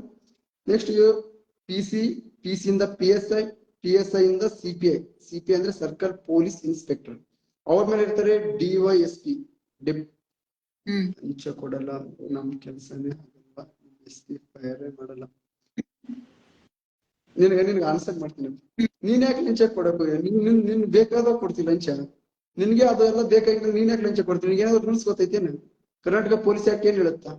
ಅದೇನಾದ್ರು ರೂಲ್ಸ್ ಗೊತ್ತಿದ್ರೆ ಯಾವ ಆರ್ಟಿಕಲ್ ಯಾವ ಸೆಕ್ಷನ್ ಏನೇನ್ ಹೇಳುತ್ತಂತ ಅವನ ಹತ್ರ SP ಹತ್ರ ಹೋಗಿ ಹೇಳು. ನಿನ್ನ ಹತ್ರ ಯಾಕೆ ಲಂಚ ತಗ್ತಾನ? ನಿನಗ್ ರೂಲ್ಸ್ ಗೊತ್ತಿಲ್ಲ, ನೀನ್ ಅನ್ಎಜುಕೇಟೆಡ್ ನೀನ್ ಮಾಡ್ತಿ, ಮತ್ತೆ ಅವ್ನಿಗೆ ಲಂಚ ಕೊಡಲಾರ್ದು ನೀನ್ ಮಾಡ್ತಿ. ರೂಲ್ಸ್ ಎಲ್ಲ ಗೊತ್ತಿದ್ರೆ ಯಾರಿಗೂ ಲಂಚ ಕೊಡೋ ಅವಶ್ಯಕತೆ ಇಲ್ಲ, ಯಾರಿಗೂ ಅವ್ರು ನಿಮ್ಗೆ ಎನ್ಸಲ್ಲ, ನೀವೇ ಎದುರಿಸಬಹುದು ಅವ್ರಿಗೆ. ನಿನಗೆ ರೂಲ್ಸ್ ಕರೆಕ್ಟ್ ಗೊತ್ತಿ, ಯಾಕ್ರಿ ಸರ್ ಹಿಂಗ್ ಯಾಕ ರೂಲ್ಸ್ ಹಿಂಗೈತಿ, ನೀವ್ ಹಿಂಗ್ ಯಾಕೆ ಮಾಡ್ತಿದ್ದೀರಾ ಹಿಂಗ್ ಕೇಳ್ಬೋದು. ಅದೇ ನಿಮ್ಗೆ ರೂಲ್ಸ್ ಗೊತ್ತಿಲ್ಲ ಮತ್ತೆ ನೀವು ಕೊಡ್ತಿರೋ ಅವ್ರು ತಗೋತಾರ ಅಷ್ಟೇ. ಆತರ ಒಬ್ರು ಯಾರೋ ಮಾಡಿದ್ರೆ ಅಂತ ಎಲ್ಲರೂ ಏನೋ ತಪ್ಪು, ಬಟ್ ಎಲ್ಲರೂ ಒಳ್ಳೆಯವ್ರು ನಾನು ಹೇಳ್ತಿಲ್ಲಲ್ಲ. ಇರ್ತಾರೆ ಕಾಮನ್ ಆಗಿ, ಈ ಡಿಪಾರ್ಟ್ಮೆಂಟ್ ಅಂತಲ್ಲ, ಪ್ರತಿ ಒಂದು ಡಿಪಾರ್ಟ್ಮೆಂಟ್ ಅಲ್ಲಿ ಕೂಡ ಇರ್ತಾರೆ. ಆ ತರನೇ ಇರ್ತಾರೆ, ಈ ತರನೇ ಇರ್ತಾರೆ. ನಾವು ಅದು ಡಿಪೆಂಡ್ ಅಪಾನ್ ಯಾರಂದ್ರೆ ಅದು ಯೂಸರ್ಸ್ ಮೇಲೆ ಡಿಪೆಂಡ್, ಅದು ನಿಮ್ ಮೇಲೆ. ನೀವ್ ಯಾವ ತರ ಇರ್ತೀರಿ ನಿಮ್ ಮೇಲೆ ಅವ್ರು ಇರ್ತಾರೆ, ನಿಮ್ ಮೇಲೆ ವರ್ತನೆ ಮಾಡ್ತಾರೆ. ನೀವೇ ಸ್ಟ್ರಿಕ್ಟ್ ಆಗಿ ನಿಮ್ಗೆಲ್ಲ ರೂಲ್ಸ್ ಅದು ಗೊತ್ತಿತ್ತಂದ್ರೆ ಅವ್ರು ನಿಮ್ನ ಏನು ಅನ್ನಲ್ಲ. ಕಾಮನ್ ಆಗಿ ಓಕೆಪ್ಪ ಆಯ್ತಾ ಆಯ್ತು ಹೋಗ್ಬಿಡು ಇಷ್ಟೇ. ಯಾಕಂದ್ರೆ ಇನ್ನೊಂದ್ ಹೇಳ್ತಾರೆ, ಪೊಲೀಸ್ ಅವ್ರದ್ದು ಫ್ರೆಂಡ್ಶಿಪ್, ಅತಿಯಾದ ಪೊಲೀಸ್ ಅವ್ರ ಫ್ರೆಂಡ್ಶಿಪ್ ಒಳ್ಳೇದಲ್ಲ, ಅತಿಯಾಗಿ ಪೊಲೀಸ್ ಅವ್ರ ದುಶ್ಮನಿ ಕೂಡ ಒಳ್ಳೇದಲ್ಲ ಅಂತ. ಹಂಗಾಗಿ ಎರಡೂ ಕೊಡ್ಬಾರ್ದು. ಅವ್ರ ಜೊತೆ ಎಷ್ಟಿರ್ತೀವ ಅದೇ ನಿಜ ಮೇಡಮ್, ಹಂಗೆ ಐತಿ. ಅವ್ರ ಜೊತೆ ಅತಿಯಾಗಿ ಫ್ರೆಂಡ್ಶಿಪ್ ಮಾಡ್ಬೋದು ನಾವು, ಅತಿಯಾಗಿ ಅವ್ರ ವಿರುದ್ಧ ಹಾಕೋಬಾರ್ದು, ಆತರ ಐತಿ. ಅದಕ್ಕೆ ಆಡಿಯನ್ಸ್ ನೋಡಿ, ಕಮೆಂಟ್ ಹಾಕೋದಕ್ಕೂ ಮುಂಚೆ ಯೋಚನೆ ಮಾಡಿ, ಪೊಲೀಸ್ ಆಫೀಸರ್ ಇರೋದು ನಮ್ಮ ಲೈವ್ ಅಲ್ಲಿ. ನೀವು ಕಾಮನ್ ಆಗಿ ಎಲ್ಲರೂ ಕಮೆಂಟ್ ಮಾಡೋ ತರ ನಾನು ಲೈವ್ ಅಲ್ಲಿ ಕಮೆಂಟ್ ಮಾಡಂಗಿಲ್ಲ. ಯಾಕಂದ್ರೆ ಅವರೆಲ್ಲ ಕಮೆಂಟ್ ಗಳನ್ನ ಅಬ್ಸರ್ವ್ ಮಾಡ್ತಾ ಇರ್ತಾರೆ, ಬೇರೆ ಬೇರೆ ಕೇಸ್ ಗಳ ಮೇಲೆ ನಿಮ್ಮ ಒಳಗ್ ಹಾಕೋ ಚಾನ್ಸಸ್ ಇರುತ್ತೆ, ನೋಡ್ಬಿಟ್ಟು ಕಮೆಂಟ್ ಮಾಡಿ. ಇಲ್ಲ ಆಗಂತಲ್ಲ, ಯಾಕಂದ್ರೆ ನಾನ್ ಕಾಮನ್ ಆಗಿ ನಾನ್ ಲೈವ್ ಅಲ್ಲಿ ಹೋಗ್ಬೇಕಾದ್ರೆ, ಯಾಕಂದ್ರೆ ಇವರೆಲ್ಲ ನಮ್ ತರ ಒಂಥರ ಫ್ಯಾಮಿಲಿ ಇದ್ದಾಗ, ಇವ್ರಿಗೆಲ್ಲ ಏನ್ ಅನ್ನಕ್ ಬರಲ್ಲ. ಯಾಕಂದ್ರೆ ಅವ್ರ ಜೊತೆ ಫನಿ ಆಗಿ ಮಾಡಿರ್ತೀವಿ, ಫನಿ ಜೊತೆ ಮಾತಾಡ್ತೀವಿ, ಅವ್ರ ಜೊತೆ ಅವ್ರು ಫನಿ ಮಾಡ್ತಾರೆ, ಓಕೆ. ಬಟ್ ಸೀರಿಯಸ್ಲಿ ನೀವು ತಿಳ್ಕೊಬಾರ್ದು ಆತರ. ನೀವು ಸೀರಿಯಸ್ ಆಗಿ ಅಷ್ಟಿತ್ತ ಹೋಗಿ ಹೈಕೋರ್ಟಿಗೆ ಹೋಗು, ಹೈಕೋರ್ಟ್ ಅಲ್ಲಿ ಆಗಿಲ್ಲ ಸುಪ್ರೀಂ ಕೋರ್ಟಿಗೆ ಹೋಗು, ಹೋಗಿ ಬಾ ನಿನ್ ಕೇಸ್ ಸಾಲ್ವ್ ಮಾಡ್ಕೊಂಡ್ ಬಾ, ಅಷ್ಟೇ ಟೆನ್ಷನ್ ತಗೊಂಡು. ಬಟ್ ಕೈಲಿ ಆಗ್ಲಿಕ್ಕೆ ಡಿಪಾರ್ಟ್ಮೆಂಟ್ ಹಂಗ ಹಿಂಗ ಅಂತ ಹೇಳ್ಬಿಡ್ತೀನಿ. ಯಾರ ಕೈಲಿ ಏನೋ ಕಿಶಕ್ ಆಗ್ಲಾರ್ದು ಇದ್ದಿದ್ದ ಮಾತು ಹೇಳ್ತಾರೆ ಅವ್ರು, ಹಂಗ ಹಿಂಗ ಅಂತೇಳಿ. ಹಂಗೆಲ್ಲ ಅನ್ಬಾರ್ದಪ್ಪ. ನೆಕ್ಸ್ಟ್ ಮಂತ್ ಕೇಳಿ. ಇಲ್ಲಿ ಯಾರು ಪ್ರಶ್ನೆ ಕೇಳಿದ್ದಾರೆ, ಪೊಲೀಸ್ ಕಾನ್ಸ್ಟೇಬಲ್ ಆಗ್ಬೇಕು ಅಂದ್ರೆ ಯಾವ ಪುಸ್ತಕನ ನಾವು ಓದ್ಬೇಕು ಅಂತ ಕೇಳಿದ್ದಾರೆ. ಇದು ಪೊಲೀಸ್ ಒಂಥರ ಬೇಸ್ ಮೇಡಮ್ ಇದು. ಅಂದ್ರೆ ಈ ತರ ಕೆಲವೊಬ್ರು ನೋಡಿ ಏನ್ ಮಾಡ್ತಾರಂದ್ರೆ, ಇವಾಗ ಮಾರ್ಕೆಟ್ ಅಲ್ಲಿ ಡಿಸೈನ್ ಆಗಿ, ಈಗ ಎಕ್ಸಾಂಪಲ್ ನಾನು ಪೊಲೀಸ್ ಆದ್ನ, ನಾನೊಂದ್ ಬುಕ್ ಬರಿತೀನಿ, ಓಕೆ ಅದು ತಗೊಂಡ್ರ, ಮತ್ ಇನ್ನೊಬ್ಬನ್ PSI ಅದ ಅವನ್ ಬುಕ್ ಬರಿತೀನಿ, ಅವನು ತಗೊಂಡ. ಸುಮ್ನೆ ಯಾರ್ಯಾರು ಯಾವ್ಯಾವ ಬುಕ್ಸ್ ಬರೀತಾರಲ್ಲ ಎಲ್ಲಾ ಬುಕ್ ಏನ್ ಮಾಡ್ತಾರೆ ತಗೊಂಡ್ಬಿಡ್ತಾರೆ. ಅದ್ರಲ್ಲಿ ಒಂದು ಕರೆಕ್ಟ್ ಓದಲ್ಲ ಅವರು. ಅದು ಎಷ್ಟು ಬ್ಯಾಡ್ ಏನಿರ್ತಂದ್ರೆ ಈ ತರ ನೋಡಕ್ ಡಿಸೈನ್ ಆಗಿರುತ್ತೆ ಅಷ್ಟೇ ಅದು ಬುಕ್, ಅದ್ರಲ್ಲಿ ಏನು ಇರಲ್ಲ. ಇವಾಗ ನೋಡಿ ಎಕ್ಸಾಂಪಲ್ ಒಂದು, ಈ ಮೊದಲ ಕಾಲದಲ್ಲಿ ಎಲ್ಲರೂ ಏನಂದ್ರೆ ಒಂದು 2010ರಿಂದ ಒಂದು ಬುಕ್ ಇದೆ ಮೇಡಮ್, ಅಂದ್ರೆ ಸ್ಪರ್ಧಾ ವಿಜೇತ ಅಂತ KM ಸುರೇಶ್ ಸರ್ ಅವ್ರ ಬುಕ್. ಈ ಕಾಮನ್ ಆಗಿ ಅದೇ ಬುಕ್ ಮಾಡ್ಕೊಂಡು ಇವಾಗ ನಾನು ಓದಿದ್ದೀನಿ. ಅಂದ್ರೆ ನಾನು ಕೂಡ ಬುಕ್ ರಿಲೀಸ್ ಮಾಡಿದ್ದೀನಿ ಮೇಡಮ್ ಜನವರಿಂದ, ನಂದು ಕೂಡ ಬುಕ್ ಬರ್ತಾ ಇದೆ. ಇವಾಗ ನಾನು ಕೂಡ ಅದು ಬುಕ್ ಬರ್ದಿದ್ದೀನಿ ಅಂದ್ರೆ ನಾನು ಕೂಡ ಅದೇ ಬುಕ್ ಓದೇ ಬರೆದಿದ್ದು. ಅದ್ರಲ್ಲಿ ಬೇರೆ ಇರಲ್ಲ, ಇದರಲ್ಲಿ ಬೇರೆ ಇಲ್ಲ. ಇತಿಹಾಸ ಅಂತ ಬಂತಂದ್ರೆ ಅದೇ ಗಂಗರು, ಕದಂಬರು, ಚೋಳರು, ಚಾಲುಕ್ಯರು, ವಿಜಯನಗರ ಸಾಮ್ರಾಜ್ಯ, ಅದೇ ಸೇಮೇ. ನಾನು ಬರೆದಿರೋದು ಕೂಡ ಸೇಮೇ. ಅದ್ರಲ್ಲಿ ಏನು ಮತ್ತೆ ಈಗ ಸಂವಿಧಾನ ಅಂತ ಬಂತಂದ್ರೆ ಪೌರತ್ವ ಅಂದ್ರೆ ಏನು, ಮೂಲಭೂತ ಹಕ್ಕು ಅಂದ್ರೆ ಏನು, ಮೂಲಭೂತ ಕರ್ತವ್ಯ ಅಂದ್ರೆ ಕೇಂದ್ರ ಸರ್ಕಾರ ಅಂದ್ರೆ ರಾಜ್ಯ ಸರ್ಕಾರ ಅಂದ್ರೆ ಏನು, ರಾಷ್ಟ್ರಪತಿ ಆಡಳಿತ ಅಂದ್ರೆ ಮುಖ್ಯಮಂತ್ರಿ ಏನು ಹೇಗೆ ನೇಮಕ ಮಾಡ್ತಾರ, ರಾಷ್ಟ್ರಪತಿ ನೇಮಕ ಮಾಡ್ತಾರ, ರಾಜ್ಯಸಭೆ ಏನು, ವಿಧಾನಸಭೆ ಏನು, ವಿಧಾನ ಪರಿಷತ್ ಏನು, ಇಷ್ಟೇ ಸಿಂಪಲ್ ಇರುತ್ತೆ. ಅವ್ರದ್ದು ನಮ್ದು ಏನು ಚೇಂಜಸ್ ಇರೋದೇ ಇಲ್ಲ ಅಲ್ಲಿ. ಇವ್ರು ಏನ್ ಮಾಡ್ತಾರಂದ್ರೆ ಒಂದು ಕೂಡ ಕರೆಕ್ಟ್ ಆಗಿ ಓದಲ್ಲ ನೋಡಿ. ನಾನು ಕಾಮನ್ ಆಗಿ ನಾನ್ ಲೈವ್ ಬಂದಲ್ಲಿ ಕೂಡ ಹೇಳ್ತಿರ್ತೀನಿ, ಈಗ್ಲೂ ಹೇಳ್ತೀನಿ ನೋಡಿ, ನೀವೇನು ಜಾಸ್ತಿ ಓದೋ ಅವಶ್ಯಕತೆ ಇಲ್ಲ. ನಾನು ಓದಿದ್ದು ಜಸ್ಟ್ 45 ಡೇಸ್ ಅಷ್ಟೇ. ನಾನು PUC ಮುಗಿದ ನಂತರ ಅಪ್ಲಿಕೇಶನ್ ಹಾಕಿದೆ, ಒಂದು 15 ಡೇಸ್ ಅಲ್ಲಿ ರಿಸಲ್ಟ್ ಬಂದಿತ್ತು. ನೆಕ್ಸ್ಟ್ ನನಗೆ ಇರೋದು 45 ಡೇಸ್ ಅಷ್ಟೇ. 45 ಡೇಸ್ ಅಲ್ಲಿ 3 ಎಕ್ಸಾಮ್ ಕ್ಲಿಯರ್ ಮಾಡಿದೀನಿ. ನಾನ್ ನಿಮ್ ತರ ಕುಂತ್ಕೊಂಡು 1000 ಬುಕ್ ಓದವಲ್ಲ. ಯಾಕಂದ್ರೆ ಒಂದೇ ಬುಕ್ ಓದಿ, ಒಂದು 5-6 ಬುಕ್ ಒಂದ್ಸತಿ ಓದ್ಬೇಡಿ. ಒಂದೇ ಬುಕ್ 5-6 ಸತಿ ಓದ್ರಿ, ಏನ್ ಪರ್ಫೆಕ್ಟ್ ಆಗಲ್ಲ. ಆಗ್ತೀರಾ? ಪರ್ಫೆಕ್ಟ್ ಆಗ್ತೀರಾ, ಅಪಾಯಿಂಟ್ ಆಗ್ತೀರಾ. ನೀವು ಅದು ಬಿಟ್ಬಿಟ್ಟು ಇದು ಒಂದ್ ಸ್ವಲ್ಪ ಓದ್ದೆ, ಇದು ಓದ್ದೆ ಲಾಸ್ಟ್ ನಿಮ್ಗೆ ಹೆಂಗಾಗುತ್ತಂದ್ರೆ ಒಂದ್ ಮಿಕ್ಸಿಲಿ ಎಲ್ಲಾ ಫ್ರೂಟ್ ಮಿಕ್ಸ್ ಮಾಡಿ ನಿಂಬೆ ಡಿಲೆಗ್ ಆಗುತ್ತೆ, ಲಾಸ್ಟಿಗೆ ಕುಡಿಯಕ್ಕಾಗಲ್ಲ, ಚೆಲ್ಲಕ್ಕಾಗಲ್ಲ. ಹಂಗಾಗಿ ಏನ್ ಒಂದ್ ಬುಕ್ ಓದ್ತಿರಲ್ಲ, ಅದೇ ಒಂದ್ಸರಿ ಓದಿ 4-5 ಸತಿ ಓದಿ ಪರ್ಫೆಕ್ಟ್ ಆಗ್ತೀರಾ. ಪರ್ಫೆಕ್ಟ್ ಆದ್ರೆ ಅಪಾಯಿಂಟ್ ಹೆಂಗಾಗಲ್ಲ, ಅಪಾಯಿಂಟ್ ಆಗ್ಲೇಬೇಕು. ಸೊ ಹಂಗಾಗಿ ಚೆನ್ನಾಗಿ ಓದ್ರಿ, ಒಂದೇ ಬುಕ್ ಓದ್ರಿ. ಒಂದ್ ಸ್ಪರ್ಧಾ ವಿಜೇತ ಮ್ಯಾಗಝಿನ್ ಬರುತ್ತೆ ಮಂತ್ಲಿ, ಆ ಬುಕ್ ಓದ್ರಿ. ನಿಮ್ಗೆ ರೆಡಿಮೇಡ್ ಆಗಿ ಕೊಡ್ತೀನಿ, ಒಂದು KPD ಕೊಡ್ತೀನಿ ಅಂತ ಹೇಳಿದೀನಿ. KPD ಇನ್ನು ಅತಿ ಶೀಘ್ರದಲ್ಲಿ ಬಿಡೋಣ. ಆಯ್ತು, ಮತ್ ಕೇಳಿ ಮೇಡಮ್. ಇವ್ರದ್ದು ಇರುತ್ತೆ ಅದು ಕಾಮನ್, ನಮ್ ಸಮಸ್ಯೆ ಇಲ್ಲ. ನಮಗೆ ಕಾಮನ್ ಕೇಳಂತ ಕ್ವಶನ್ ಅವರು ಅಂದ್ರೆ ಲೈವ್ ಅಲ್ಲಿ ಬಂದಾಗ ಕೇಳ್ತಿರ್ತಾರೆ ಕಾಮನ್ ಅಂದ್ರೆ ಅವ್ರೆಲ್ಲ ಸಜೆಷನ್ ಕೊಡ್ತಿರ್ತೀವಿ. ಓಕೆ ಓಕೆ, ಅಂದ್ರೆ ಇಂದ ಬುಕ್ ನೇಮ್ ಹೇಳಿ.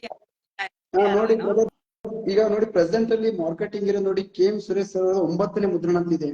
ಸಾಮಾನ್ಯ ಜ್ಞಾನ 9ನೇ ಮುದ್ರಣ ಒಂದ್ ಬುಕ್ ತಗೊಳ್ಳಿ, ಅದ್ರ ಜೊತೆ ಸ್ಪರ್ಧಾ ವಿಜೇತ ಮ್ಯಾಗಜಿನ್ ತಗೊಳ್ರಿ. ಇವಾಗ ಯಾವಂದ್ರೆ ಸೆಪ್ಟೆಂಬರ್ ಇಂದ ಓದಿ ಸಾಕು, 4 ತಿಂಗಳಿಗೆ ಡಿಸೆಂಬರ್ ವರ್ಗು ಇಷ್ಟು ಓದಿದ್ರೆ ಸಾಕಪ್ಪ. PC ಅಪಾಯಿಂಟ್ ಆಗ್ತಿ, ಅಪಾಯಿಂಟ್ ಆಗ್ಲಿಕ್ಕೆ ಬಂದ್ ನನಗೆ ಕೇಳತ್ತೀನಿ, ಯಾವಾಗ ಅಂತ ಹೇಳ್ತಿದ್ದೀನಿ, 3 ವರ್ಷದಿಂದ ಹೇಳ್ತೀನಿ, ಇವಾಗ ಹೇಳ್ತೀನಿ, ಇಷ್ಟು ಓದಿದ್ರೆ ಸಾಕು. ಅದು ಬಿಟ್ಟು ತಲೆ ಕೆಡಿಸ್ಕೊಂಡು ಏನ್ ಓದ್ಬೇಕು, ಹೆಂಗ್ ಓದ್ಬೇಕು, ಯಾವ ತರ ಓದ್ಬೇಕು, ಇವ್ರು ಅಪಾಯಿಂಟ್ ಆದ್ರು 10 ಜನ ಕಾಂಪಿಟೇಷನ್ ಇದೆ, ವಿರೋಧ 500 ಪೋಸ್ಟ್ 3 ಲಕ್ಷ ಅಪ್ಲಿಕೇಶನ್ ಹಾಕಿದ್ದಾರೆ. 500 ಪೋಸ್ಟ್ 3 ಲಕ್ಷ ಅಲ್ಲ 30 ಲಕ್ಷ ಹಾಕಿ, ನಿನಗ್ ಬೇಕಾಗಿರೋದು ಇಷ್ಟು ಪೋಸ್ಟ್, ಒಂದೇ ಪೋಸ್ಟ್. ಅದು ವಿಚಾರ ಮಾಡಿ ಫಸ್ಟ್, ನನಗ್ ಬೇಕಾಗಿರೋದು ಒಂದೇ ಪೋಸ್ಟ್, ನಾವ್ ಒಂದ್ ಪೋಸ್ಟ್ ಹೆಂಗ್ ಓದ್ಬೇಕು ಅಷ್ಟು ಓದಿದ್ರೆ ಸಾಕು. ಅವ್ರು ನೀವ್ ಏನ್ ಹಾಕಿರ್ತೀರ ಅಪ್ಲಿಕೇಶನ್, ಅವ್ರು ಕೂಡ ಅದೇ ಥಿಂಕ್ ಮಾಡ್ತಿರ್ತಾರೆ, ಅದು ಇಷ್ಟು ಅಪ್ಲಿಕೇಶನ್ ಅದಪ್ಪ ಅಂತ. ಹಂಗಾಗಿ ನಮ್ಗೆ ವಿಚಾರ ಮಾಡ್ಬೇಕು, ನನ್ಗೇನ್ ಬೇಕು, ಒಂದ್ ಪೋಸ್ಟ್ ಬೇಕಾ, ಒಂದೇ, ಅಷ್ಟ್ರ ಬಗ್ಗೆ ವಿಚಾರ ಮಾಡ್ಬೇಕು. ಅದು 3 ಲಕ್ಷದಾಗ 2 ಲಕ್ಷ ಮಂದಿ ಸುಮ್ಮ ತಿರುಗಾಡ ಮಂದಿ ಹಾಕಿರ್ತಾರೆ ಅಪ್ಲಿಕೇಶನ್, ಸುಮ್ ಖಾಲಿ ಕುಂತಿ ಏನ್ ಮಾಡೋ ಬೆಂಗಳೂರು ಸುತ್ತಾಡಿ ಬರ್ಬೇಕಂತ. ಓಕೆ ಓಕೆ, ಇನ್ನೊಂದು ಪ್ರಶ್ನೆ, ನೀವು ಪೊಲೀಸ್ ಆಗ್ಬೇಕು ಅನ್ನುವಂತ ನಿರ್ಧಾರ ತಗೊಂಡಿದ್ದು, ಆಮೇಲೆ ಆ ಪ್ರೊಫೆಷನ್ ನ ಯಾಕೆ ಚೂಸ್ ಮಾಡಿದ್ರಿ ಅಂತ? ನೋಡಿ ಮೇಡಮ್, ನಮ್ಗೆ ನಮ್ ಪೊಲೀಸ್ ಆಗ್ಬೇಕಂತ ಅನ್ಸಿದ್ದು ಒಂದು 5th ಅಥವಾ 6th ಇರ್ಬೋದು. ಅಂದ್ರೆ ಕಾಮನ್ ಆಗಿ ನಾವು ಈ ಊರಲ್ಲೆಲ್ಲ ಆಟ ಆಡ್ತಿದ್ವಿ, ಕಳ್ಳ ಪೊಲೀಸ್ ಆತರ ಈ ತರ. ಈ ಊರಾಗಿರುವಂತ ಒಂದು ಚಿಕ್ಕ ಮಕ್ಕಳಿಗೆ ಕೇಳಿದ್ರೆ ಪೊಲೀಸ್ ಬಂದ ಅಂದ್ರೆ ಜಸ್ಟ್ ಏನೋ ಪೊಲೀಸ್ ಕೈ ಕೊಡ್ತಿದ್ರೆ ಭಯ, ಆತರ ಆ ಮಾರ್ಗದಲ್ಲಿ ಸುಮ್ನೆ ಹಾಗೆ ನಾನು ಆತರ ಅನ್ಕೋತಿದ್ವಿ ಅಷ್ಟೇ. ಬಟ್ ನಾನು PUC ಬರೋವರೆಗೆ ನಾನು ತಲೆಯಲ್ಲಿ ಇದ್ದಿಲ್ಲ ಪೊಲೀಸ್ ಆಗ್ಬೇಕು, ಹಂಗಾಗ್ಬೇಕು. ನನಗೆ CET ಅಂದ್ರೆ ಅಂತ ಗೊತ್ತಿಲ್ಲ. ಒಂದ್ ನೌಕರಿ ಮಾಡ್ಬೇಕಂದ್ರೆ ನನಗೆ ಮೈಂಡ್ ಅಲ್ಲಿ ಇರ್ತೀನಿ ಜಸ್ಟ್ ಒಂದು ಡಿಗ್ರಿ ಮುಗಿಸಿದ್ರೆ ಸಾಕು, ನೌಕರಿ ಕೊಡ್ತಾರೆ ಅವರೇ ಗೌರ್ಮೆಂಟ್ ಇದ್ದಾರೆ ಅಂತ.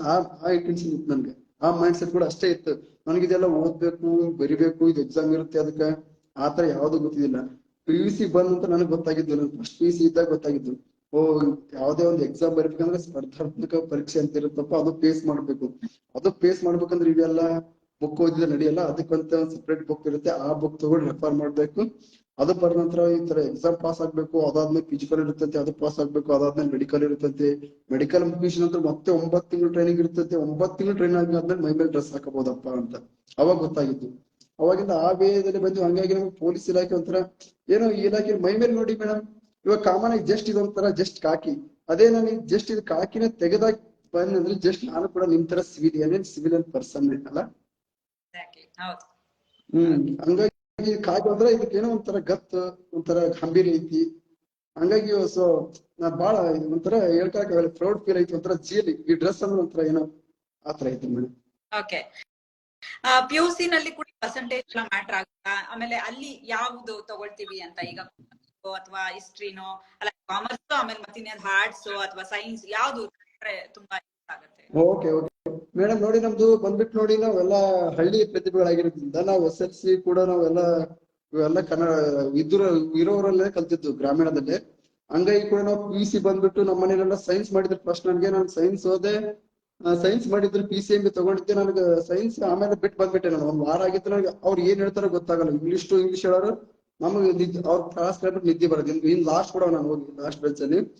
ಸೊ ಹಂಗಾಗಿ ಸೈನ್ಸ್ ಒಟ್ಟ ಅರ್ಥ ಆಗ್ಲಿಲ್ಲ, ಒಟ್ಟ ತಿಳಿಲಿಲ್ಲ ಅವ್ರು ಏನ್ ಹೇಳಕತ್ತಾರ ಅಂತೇಳಿ, ಯಾವ ಸಬ್ಜೆಕ್ಟ್ ಅಂತ ಗೊತ್ತಾಗ್ತಿರ್ಲಿಲ್ಲ. ಹಂಗಾಗಿ ನಾವು SLC ಡಿಸೈಡ್ ಮಾಡಿದ್ವಿ, ನಾನು ಮ್ಯಾಥ್ಸ್ ನನ್ನಿಂದ ಯಾವಾಗ ಕೈ ಬಿಡುತ್ತಪ್ಪ ಅಂತ. ಮ್ಯಾಥ್ಸ್ ಅಂದ್ರೆ ಅಷ್ಟು ಟಫ್ ರೀ ನಿಮ್ಗೆ. ಹಂಗಾಗಿ ಸೈನ್ಸ್ ಅಂದ್ರೆ ಕಾಮನ್ ಮ್ಯಾಥ್ಸ್ ಇರುತ್ತೆ. ಹಂಗಾಗಿ ಒಂದು ಮ್ಯಾಥ್ಸ್ ಮೇಡಮ್ ಬಂದ್ರು, ಏನೋ ಕೇಳಿದ್ರೆ ಯಾವ್ದೋ ಒಂದು ಸೈನ್ ಟೀಟಾ ಆ ಟೀಟಾ ಏನೋ ಹೇಳಿದ್ರು, ಅದು ಗೊತ್ತಾಗ್ಲಿಲ್ಲ. ಮೇಡಮ್ ನಮ್ದು LC ಕಿತ್ ಕೊಟ್ಬಿಟ್ಟು ನಾನು ಬೇರೆ ಕಡೆ ಅಡ್ಮಿಷನ್ ಮಾಡ್ತೀನಿ ಅಂತ ಅವತ್ತೇ ಡಿಸೈಡ್ ಮಾಡ್ಬಿಟ್ಟು ನಾನು LC ಕಿತ್ಕೊಂಡ್ ಬಂದ್ಬಿಟ್ಟು ನೆಕ್ಸ್ಟ್ ಆರ್ಟ್ಸ್ ಮಾಡಿದೆ madam. Arts back ground arts. ಹಂಗಾಗಿ ನಾವೆಲ್ಲ ಕನ್ನಡ ಮೀಡಿಯಂ ಅಲ್ಲಿ ಓದಿದ್ರೆ ನಮ್ಗೆ ಹಿಸ್ಟ್ರಿ, ಪಾಲಿಟಿಕಲ್ ಆಗಿರ್ಬೋದು, ಸೋಷಿಯಾಲಜಿ ಆಯ್ತು, ಎಕಾನಮಿಕ್ ಎಲ್ಲ ನಮ್ಗೆ ಈಜಿ ಅನ್ಸಿದ್ವಿ ಸಬ್ಜೆಕ್ಟ್ ಇಲ್ಲಿ ಓದಕ್ಕೆ. ಆ ಬೇಸ್ ಇಂದ ನಾನು ಇದು ಪೊಲೀಸ್ ಎಕ್ಸಾಮಿಗೆ ಬರ್ದಿದ್ರಿ. ನಾನ್ CET ಬಂದ್ಬಿಟ್ಟು ಜಾಸ್ತಿ ಎಲ್ಲರ ತರ ನನ್ ಜೊತೆ ಓದ್ತಾ ಇದ್ದಾರೋ, ನಾನ್ ಅಪಾಯಿಂಟ್ ಆಗಿ 4 ವರ್ಷ ಆಯ್ತ್ರಿ. ನನ್ ಜೊತೆ ಏನ್ CET ಓದ್ತಾ ಇದ್ರೆ ಇನ್ನೂ ಓದ್ತಾ ಇದ್ದಾರೆ ಅವ್ರು. ಬಟ್ ಅಪಾಯಿಂಟ್ ಆಗೋದಂದ್ರೆ ಇವ್ರು ಅನ್ಕೊಂಡ್ಬಿಡ್ತಾರೆ, ಇವ್ರೇನ್ ಬಿಟ್ಟ ಜಸ್ಟ್ PCನೇ. ಬಟ್ ಅದು PC ಆಗ್ಬೇಕಂದ್ರೆ ಬಾಳ ಓದ್ಬೇಕು. ನೀನು DC ವರೆಗೆ ಹೋದ್ರೆ PC ಆಗಲ್ಲ ಈಗ ಜಸ್ಟ್ ಈಗಿನ ಜನರೇಷನ್ದಾಗ. ನನ್ ಕೂಡ ಓದಂತ ನನ್ನ ರೂಮ್ಮೇಟ್ಸ್, ನನ್ನ ಫ್ರೆಂಡ್ಸ್ ಇನ್ನೂ ಓದ್ತಾ ಇದ್ದಾರೆ 4 ವರ್ಷದಿಂದ, ಇನ್ನೂ ಅಪಾಯಿಂಟ್ ಆಗಿಲ್ಲ. ಅಂದ್ರೆ ಬಾಳ ಬೇಕಾದ್ರೆ ಪರಿಶ್ರಮ ಬೇಕು ಸಿಕ್ಕಾಪಟ್ಟು. ಇವಾಗ ನೋಡಿ ಜಸ್ಟ್ ಒಂದು 10 ಪೋಸ್ಟ್ ಇದಾವೆ ಒಂದು ಡಿಸ್ಟಿಕ್ ಅಂದ್ರೆ, 10 ಪೋಸ್ಟ್ ಇದಾವೆ ಅಂದ್ರೆ ಮಿನಿಮಮ್ 60,000 ರಿಂದ 70,000 ಅಪ್ಲಿಕೇಶನ್ ಬಿದ್ದಿರ್ತಾರೆ ಅಲ್ಲಿ. ಅವ್ 60,000 ರಿಂದ 70,000ದಾಗ ನಾವೊಬ್ಬ ಬರ್ಬೇಕಂತ ವಿಚಾರ ಮಾಡಿ ಎಷ್ಟು ಓದ್ಬೇಕಂತ. ಹೌದು.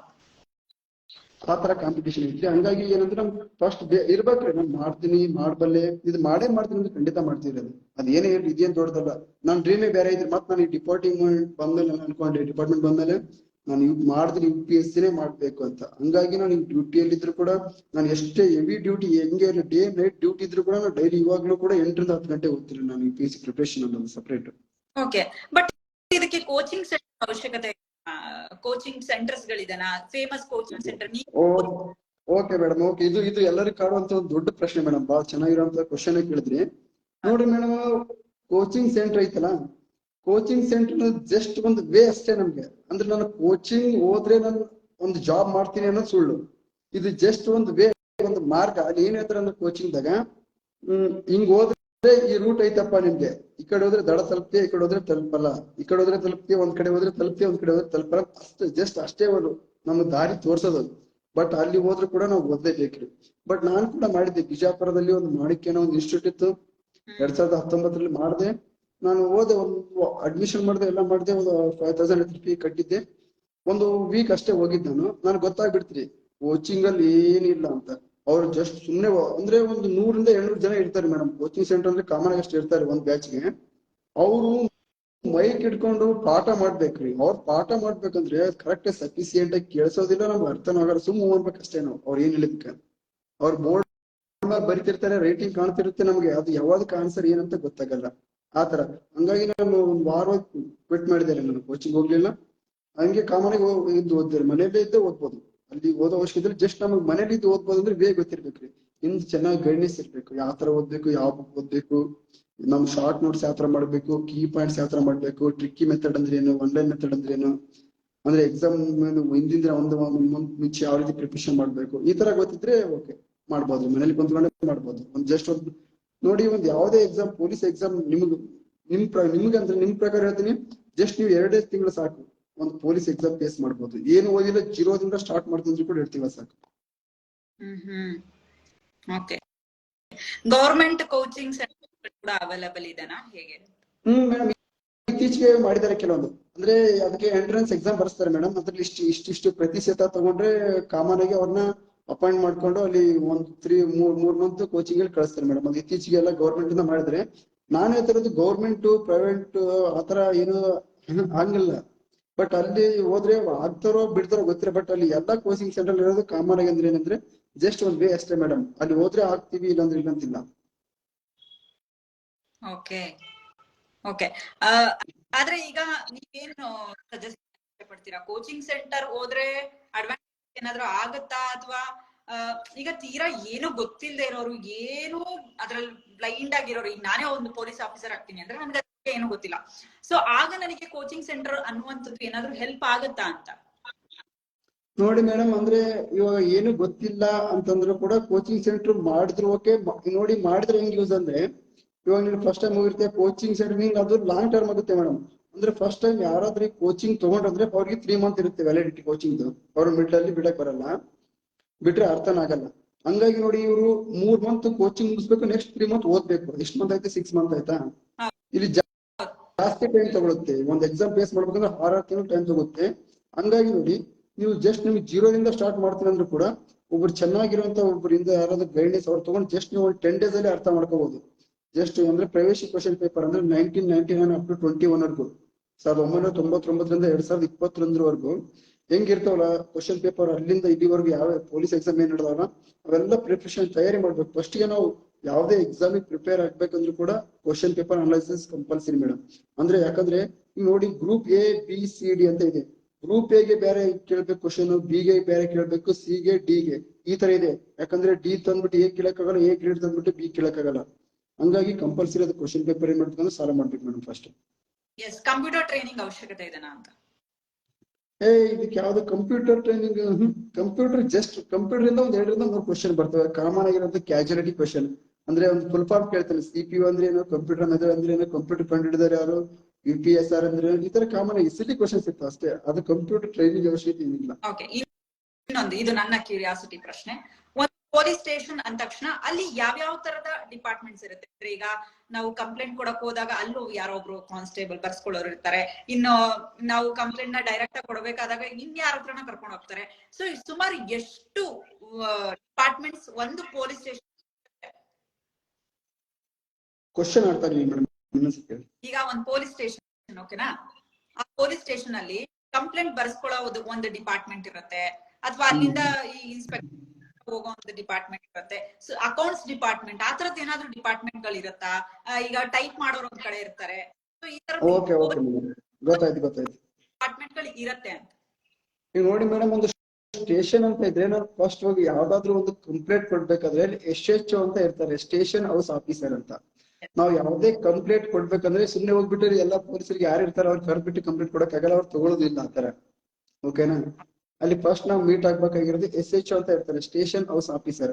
ಅವ್ರ ಹತ್ರ ಹೋಗ್ಬಿಟ್ಟು ಕಂಪ್ಲೇಂಟ್ ಕೊಡ್ಬೇಕು, ನಮ್ಗೆ ಈ ತರ ಆಗಿದೆ ಈ ತರ ಎಲ್ಲ ಅಂತ ಫಸ್ಟ್ ಕಂಪ್ಲೇಂಟ್ ಕೊಡ್ಲೇಬೇಕಲ್ಲಿ. ಕಂಪ್ಲೇಂಟ್ ಕೊಡದೆ ಜಸ್ಟ್ ಬಾಯಿ ಮುಖಾಂತರ ಅವ್ರ ಮುಖಾಮುಖಿ ನಡೆಯುತ್ತಿಲ್ಲ, ಒಂದು ಕಂಪ್ಲೇಂಟ್ ನಾವು ರೈಟಿಂಗ್ ಅಲ್ಲಿ ಬರ್ಕೊಡ್ಬೇಕು ಮೇಡಮ್. ಅವರು ಅದನ್ನ ಒಳಗಡೆ ಒಂದು ಆಫೀಸ್ ಇರುತ್ತೆ, ಕಂಟ್ರೋಲ್ ಇರುತ್ತೆ, ಅಲ್ಲಿ ಕಂಟ್ರೋಲ್ ಹೋಗ್ಬಿಟ್ಟು ಜಸ್ಟ್ ಕಂಪ್ಯೂಟರ್ ಆಪರೇಟಿಂಗ್ ರೂಮ್ಸ್ ಅಷ್ಟೇ, ಒಂದು ಕಂಪ್ಯೂಟರ್ ಅಲ್ಲಿ ಕಂಪ್ಯೂಟರ್ ಹೋಗಿ ಅಪ್ಲೋಡ್ ಮಾಡ್ತಾರೆ. ಅದನ್ನ ಅಪ್ಲೋಡ್ ಮಾಡಿದ ನಂತರ ಅಲ್ಲೆಲ್ಲ ಸರ್ಚ್ ಆಗುತ್ತೆ ಮೇಡಮ್. ಅಲ್ಲಿಂದ ಮುಂದೆ ನಮ್ದೆಲ್ಲ ಏನೇನ್ ಕೊಟ್ಟಿರ್ತಾರೆ ಕಂಪ್ಯೂಟರ್ ಅದ್ರ ಬಗ್ಗೆ ಎನ್ಕ್ವೈರಿ ಆಗುತ್ತೆ ಅಷ್ಟೇ. ಅದು ಬಿಟ್ಬಿಟ್ಟು ನಾವು ಅಲ್ಲಿ ಸ್ಟೇಷನ್ ಹೋಗ್ಬಿಟ್ಟು ಅಲ್ಲಿ ಹೋಗಿ ಸುಮ್ಮನೆ ಯಾರಾದ್ರೂ ಕಾಣ್ತಾರೆ ಅವ್ರಿಗೆ ಹೋಗ್ಬಿಟ್ಟು ನಮ್ಮೊಂದು ಕಂಪ್ಲೇಂಟ್ ಐತೆ ಅಂತ ಹೇಳಂಗಿಲ್ಲ. ಅಲ್ಲಿ SHO ಅಂತ ಇರ್ತಾರೆ, ಫಸ್ಟ್ ಅವ್ರಿಗೆ ಮೀಟ್ ಆಗ್ಬೇಕು, ಸ್ಟೇಷನ್ ಹೌಸ್ ಆಫೀಸರ್ ಅಂತ. ಓಕೆ, ಆದ್ರೆ ಅಲ್ಲೂ ಅಕೌಂಟ್ಸ್ ಡಿಪಾರ್ಟ್ಮೆಂಟ್ ಆ ತರದ್ದೇನು ಇರಲ್ವಾ? ಅಕೌಂಟ್ಸ್ ಅದು ಯಾವ ತರ ಇರಲ್ಲ ಮೇಡಮ್, ಆತರ ಎಲ್ಲ ಖಾತೆಗಳು ಇರಲ್ಲ ಅಲ್ಲಿ. ಸರ್ ಪೊಲೀಸರು ಹೊಡಿಯೋಗೊಳಿಸ್ ಇದೆಯಾ ನೋಡಿರ್ಬೋದಾದ್ರೆ ನಮ್ದು KP ಆಕ್ಟ್ ಹೇಳುತ್ತೆ, ಕನಿಷ್ಠ ಬಲ ಪ್ರಯೋಗ ಮಾಡ್ಬೋದು. ಅದು ಅಕ್ರಮ ಅಂದ್ರೆ ಕನಿಷ್ಠ ಅಂದ್ರೆ ತಾತ್ಕಾಲಿಕ ಕಾಮನ್ ಆಗಿ ಹೊಡಿಬಹುದು. ಅಂದ್ರೆ ಏನಾದ್ರೂ ತಪ್ಪು ಮಾಡಿದ್ರೆ ಸುಮ್ನೆ ದಾರಿ ಹೋಗ್ಬಿಟ್ಟು ಬಾಯಿಲ್ಲ ಅಂದ್ರೆ ಕರೆದು ಅಂದ್ರೆ ಮೈ ಮೇಲೆ ಐತೆ ಅಂತ ಹೊಡಿಯೋಂಗಿಲ್ಲ. ಜಸ್ಟ್ ಏನಾದ್ರೂ ತಪ್ಪು ಮಾಡಿದ್ರೆ ಅವ್ನ್ ರಿಯಾಕ್ಟ್ ಆಗಿ ಏನಾದ್ರೂ ಅವ್ರಿಗೆ ಏನಾದ್ರೂ ಎದುರು ಹೇಳಿದ್ರೆ ಅವ್ರ ಅಂದಕ್ಕೆ ಏನಾದ್ರೂ ಅವ್ನ ರಿಯಾಕ್ಷನ್ ಸರಿಯಾಗಿರ್ಲಿಲ್ಲ ಅಂದ್ರೆ ಹೊಡಿಬಹುದು. ಫಸ್ಟ್ ಅದೇ ಏನಂದ್ರೆ ಕನಿಷ್ಠ ಬಲ ಪ್ರಯೋಗ ಅಂತ ಐತ್ರಿ. ಅಂದ್ರೆ ಕೈಯಲ್ಲಿ ಲಾಠಿ ಅಂತ ತಕ್ಷಣ ಚಿಕ್ಕವ್ರಿಗೆ ಹೊಡಿಯೋದಲ್ಲ, ಅಧಿಕಾರ ಐತಿ ಅಂತ. ಅದು ಕನಿಷ್ಠ ಬಲ ಪ್ರಯೋಗ ಮಾಡಬಹುದು ಅಂತ ನಮ್ದು KP act, Karnataka police act ಅಲ್ಲಿ ಇರುತ್ತೆ. Okay, super. ಈಗ FIR ಅನ್ನುವಂತ ಯಾವ ತರದ ಕೇಸ್ಗಳ ಮೇಲೆ FIR ಆಗ್ತಾ ಹೋಗುತ್ತೆ? ನೋಡ್ರಿ ಮೇಡಮ್, FIR ಆದ್ಮೇಲೆ ಇನ್ನೊಂದು FIR ಬಗ್ಗೆ ಹೇಳ್ಬೇಕಂದ್ರೆ, ಇದು FIR ಅಂದ್ರೆ ಫಸ್ಟ್ ಇನ್ಫಾರ್ಮೇಶನ್ ರಿಪೋರ್ಟ್ ಅಂತ ಮೇಡಮ್, ಇದು ಫುಲ್ ಫಾರ್ಮ್ ಅಂದ್ಬಿಟ್ಟು. ಈಗ FIR ಈಗ ಫಸ್ಟ್ ಯಾವುದೇ ಒಂದು ಈಗ ಕಾಮನ್ ಆಗಿ ಈಗ ಏನೋ ಊರಲ್ಲಿ ಒಂದು ಸಣ್ಣ ಜಗಳ ಆಗಿರುತ್ತೆ ಅಷ್ಟೇ. ಅದೇ FIR ಅಂದ್ರೆ ಸುಮ್ನೆ ಒಂದ್ಸತಿ FIR ಆದ್ಮೇಲೆ ಕಂಪಲ್ಸರಿ ಮೇಡಮ್ ಕೋರ್ಟಿಗೆ ಹೋಗೇ ಬರ್ಬೇಕು.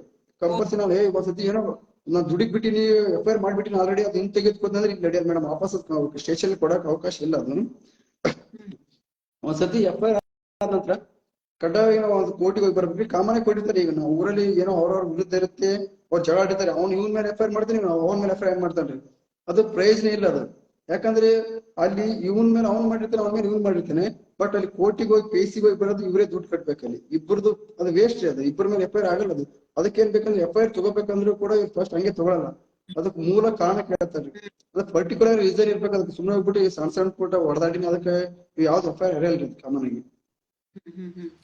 ಒಂದು ಹಾಫ್ ಮರ್ಡರ್ ಆಗಿರ್ಬೇಕು, ಬಿಟ್ರೆ ಮರ್ಡರ್ ಆಗಿರ್ಬೇಕು ಅಷ್ಟೇ. Okay okay. ಇನ್ನು ಯಾವ ಮೇಲೆ ಆಗತ್ತೆ ಅಂದ್ರೆ ಅದಕ್ಕೂ ಕೂಡ ಎಜುಕೇಶನ್ ಅವಶ್ಯಕತೆ ಇದೆನಾ, ಅಥವಾ ಮಾಡಿರುವಂತ ಕೆಲಸದ ಮೇಲೆ ಪ್ರಮೋಷನ್ ಆಗ್ತಾರಾ? ಹೇಗೆ ಪ್ರಮೋಷನ್ ಅನ್ನುವಂಥದ್ದು ಯಾವ ರೀತಿಯಾಗಿ ನಡೆಯುತ್ತೆ ಅಂತ? ನೋಡ್ರಿ ಮೇಡಮ್, ಇವಾಗ ಪ್ರಮೋಷನ್ ಅಂತ ಬಂದ್ಬಿಟ್ಟು ನೋಡಿ, ಇವಾಗ ಬೇರೆ ಬೇರೆ ಇಲಾಖೆಯಲ್ಲಿ ಅಂದ್ರೆ ನಾನು ಹೇಳಿದ್ದೆ ಅವಾಗಲೇ ನಿಮ್ಗೆ CR, DR, KSRP, ಸಿವಿಲ್ ಈ ತರ ಎಲ್ಲ ಡಿಪಾರ್ಟ್ಮೆಂಟ್ ಬಗ್ಗೆ ಹೇಳಿದೆ. ಓಕೆನಾ? ಹಂಗಾಗಿ ಸಿವಿಲ್ ಡಿಪಾರ್ಟ್ಮೆಂಟ್ ಅಲ್ಲಿ ಸ್ವಲ್ಪ ಪ್ರಮೋಷನ್ ಆಗ್ಬೇಕಂದ್ರೆ PC ಇಂದ 3 ಪಟ್ಟಿ ಅಂದ್ರೆ ಹವಾಲ್ದಾರ್ ಅಂತ ಕರೀತಾರೆ, HC ಹೆಡ್ ಕಾನ್ಸ್ಟೇಬಲ್ ಆಗ್ಬೇಕಂದ್ರೆ ಅವ್ರಿಗೆ 19 ರಿಂದ 20 ವರ್ಷ ಸರ್ವಿಸ್ ಮಾಡ್ಬೇಕು ಮೇಡಮ್. ಯಾಕಂದ್ರೆ ಅಲ್ಲಿ ವೇಕೆನ್ಸಿ ಜಾಸ್ತಿ ಇರುತ್ತೆ, ಪೋಸ್ಟಿಂಗ್ ಕಡಿಮೆ ಇರುತ್ತೆ. ಸೊ ಹಂಗಾಗಿ ಜಾಸ್ತಿ ಜನ ಇರ್ತಾರೆ, ಬಟ್ ಪೋಸ್ಟ್ ಮಾತ್ರ ಕಡಿಮೆ ಇರ್ತಾವ್ರು. ಸೊ ಹಂಗಾಗಿ ಅಲ್ಲಿ ಜಾಸ್ತಿ ವರ್ಷ ಸರ್ವಿಸ್ ಮಾಡಬೇಕಾಗುತ್ತೆ, 19 ರಿಂದ 20. ಬಟ್ ನಾನಿರುವಂತ CR, DR ಈ ತರ IR ಗಳಿಂದ ನಮ್ ಡಿಪಾರ್ಟ್ಮೆಂಟ್ ಅಲ್ಲಿ 4 ರಿಂದ 5 ವರ್ಷ ಮಾಡಿದ್ರೆ ಸಾಕು, ನಾವು ಹವಾಲ್ದಾರ್ ಆಗ್ತೀವಿ. ಅಂದ್ರೆ ನಮ್ಮಲ್ಲಿ ವೇಕೆನ್ಸಿ ಜಾಸ್ತಿ ಇರುತ್ತೆ, ವರ್ಷ ಹಂಗೆ PC ರಿಕ್ರೂಟ್ ಆಗ್ತಾ ಇರುತ್ತೆ, ವರ್ಷ ಹಂಗೆ ಕರಿತಾ ಇರ್ತಾರೆ, ಹಂಗೆ ವರ್ಷ ಪ್ರಮೋಷನ್ ಆಗಿ ಹೋಗ್ತಾ ಇರ್ತಾರೆ ಮೇಡಮ್. ಅಂದ್ರೆ ನಾವು ಮಾಡೋಂತ ಸರ್ವಿಸ್ ಮೇಲೆ ಅಲ್ಲ, ಅಲ್ಲಿ ವೇಕೆನ್ಸಿ ಖಾಲಿ ಆಗುತ್ತೆ ಮೇಡಮ್. ಅಂದ್ರೆ ರಿಟೈರ್ಡ್ ಕೂಡ ಅಷ್ಟೇ ಜನ ಆಗ್ತಾರೆ, ನಾವು ಮತ್ತೆ ಮುಂದೆ ಹೋಗ್ತೀವಿ, ಮತ್ತೆ ನಮ್ ಜಾಕಿ ಇನ್ನೊಬ್ರು ಅಪಾಯಿಂಟ್ ಮಾಡ್ಕೋತಾರೆ. ಹಂಗಾಗಿ ಜಾಸ್ತಿ ನಡೀತೆ ಮೇಡಮ್ ನಮ್ಮಲ್ಲಿ, ಜಲ್ದಿ ಬೇಗ ಪ್ರಮೋಷನ್ ಆಗುತ್ತೆ ಅಷ್ಟೇ. Okay, super. ಅಲ್ಲಿ ಒಂದ್ ಸ್ವಲ್ಪ ಸ್ಯಾಲರಿ ಎಲ್ಲ ಹೈಕ್ ಆಗ್ತಾ ಹೋಗುತ್ತಲ್ವಾ? ಮೇಡಮ್ ಹೇಳಿ. ಪೊಲೀಸ್ ಅಂದ್ರೆ ಈಗ ಅಲ್ಲಿ ಪ್ರಮೋಷನ್ ಆಗ್ತಿದ್ದಂಗೆ ಸ್ಯಾಲರಿ ಹೈಕ್ ಆಗ್ತಾ ಅಂದೆ. ಹಾ ಮೇಡಮ್, ಅದಿರುತ್ತೆ ಮೇಡಮ್, ಬೇಸಿಕ್ ಇಂದ ಸ್ಟಾರ್ಟ್ ಇರುತ್ತೆ. ಇವಾಗ ಮೂಲ ವೇತನ ಅಂತ ಇರುತ್ತೆ. ಯಾವ್ದಾದ್ರು ಫಸ್ಟ್ ನಾನು ಇವತ್ತೇ ಅಪಾಯಿಂಟ್ ಆದೆ, ಇವತ್ತೇ ನಾನು ಪೊಲೀಸ್ ಡ್ಯೂಟಿ, ಜಸ್ಟ್ ನೀವು ಇನ್ನೊಬ್ರಿಗೆ ಗೊತ್ತಿಲ್ಲ ಕೆಲವೊಂದು, ಅಂದ್ರೆ ಇವಾಗ ಕೆಲವೊಬ್ರು ನಾನು ಟ್ರೈನಿಂಗ್ ಮುಗಿಸೋಡ್ ಬಂದ ಡ್ಯೂಟಿ ಜಾಯ್ನ್ ಆದ ನಂತರ ನನ್ನ ಅಕೌಂಟಿಗೆ ಪೇಮೆಂಟ್ ಬರುತ್ತೆ ಅಂತ ಅನ್ಕೊಂಡಿದ್ದಾರೆ. ಹಾಗಲ್ಲ, ಜಸ್ಟ್ ನಿನ್ನ ಮನಿ ಆರ್ಡರ್ ಕಾಪಿ ಬಂತ, ನೀನು ಟ್ರೈನಿಂಗ್ ಹೋಗೇ ಇಲ್ಲ, ಅವತ್ತಿಂದನೇ ಸ್ಟಾರ್ಟ್ ನಿನ್ ಪೇಮೆಂಟ್. ನೀನ್ ಟ್ರೈನಿಂಗ್ 9 ತಿಂಗಳು ಟ್ರೈನಿಂಗ್ ಮಾಡ್ತಿಲ್ಲ, 9 ತಿಂಗಳು ಕೂಡ ಟ್ರೈನಿಂಗ್ ದುಡ್ಡು ಕೊಡ್ತಾರೆ ನಿಮ್ಗೆ. ಮಂತ್ಲಿನೇ ಕೊಡ್ತಾರೆ, 9 ತಿಂಗಳಲ್ಲ, 9 ತಿಂಗಳು ಅಂತ ಹಾಕಲ್ಲ, ಮಂತ್ಲಿ ಕೊಡ್ತಾ ಇರ್ತಾರೆ. ಇವಾಗ ನೋಡಿ, ಮೂಲ ವೇತನ ಬಂದ್ಬಿಟ್ಟು ಎಷ್ಟಿದೆ ಅಂದ್ರೆ 23,500 ಐತ್ರಿ, ಇದು ಮೂಲ ವೇತನ. ಇದಕ್ಕೆ ನಮ್ಗ TA, DA, HRA, room rent allowance, ration allowance, medkit allowance, RC allowance ಇವೆಲ್ಲಾ ಸೇರ್ಬಿಟ್ಟು 42,000 ಆಗುತ್ತೆ madam total amount. Okay, super. ನಾನು ಇವತ್ತು ಜಾಯ್ನ್ ಆಗಿದ್ದೆ. ಓಕೆ, ಸಂವಿಧಾನ ಅನ್ನುವಂಥದ್ದು ಎಷ್ಟು ಬಾರಿ ತಿದ್ದುಪಡಿ ಆಗಿದೆ ಅಂತ ಕೇಳಿದ್ದಾರೆ. ಇಲ್ಲಿ ಕ್ವಶನ್ ಇದ್ರೆ ಟ್ಯಾಗ್ ಮಾಡ್ಬೋದು. ಅನ್ನುವಂಥದ್ದು ಎಷ್ಟು ಬಾರಿ ತಿದ್ದುಪಡಿ ಆಗಿದೆ ಅಂತ ಹೇಳ್ತಾ ಇದ್ದಾರೆ. ನೋಡ್ರಿ, ಸಂವಿಧಾನ ಬಂದ್ಬಿಟ್ಟು ಇಲ್ಲಿವರೆಗೂ 104, 105 ತಿದ್ದುಪಡಿ ಚರ್ಚೆಯಲ್ಲಿದೆ. ಸಂವಿಧಾನ ನಿಮ್ಗೆ ಟೀಚಿಂಗ್ ಮಾಡಕ್ಕೆ ಸಬ್ಜೆಕ್ಟ್ ಇದ್ರೆ ಪರ್ಸನಲ್ ಬಾಲ್ ಎಷ್ಟು ಬೇಕು ನಿಮ್ಗೆ, ಯಾವ ಸಬ್ಜೆಕ್ಟ್ 106 ಬಂದಿಲ್ಲಪ್ಪ, 105 ತಿದ್ದುಪಡಿ ನಡೆದೈತಿ, ಅದನ್ನೇ ಮುಗುದಿಲ್ಲ. ಮೀಸಲಾತಿ ಕುರಿತು ನಡೆದೈತಿ, 106 ಎಲ್ಲಿ ಮಾಡ್ತಾರೆ.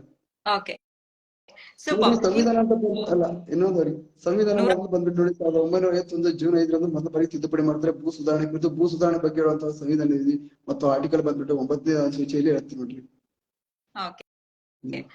ಸೂಪರ್.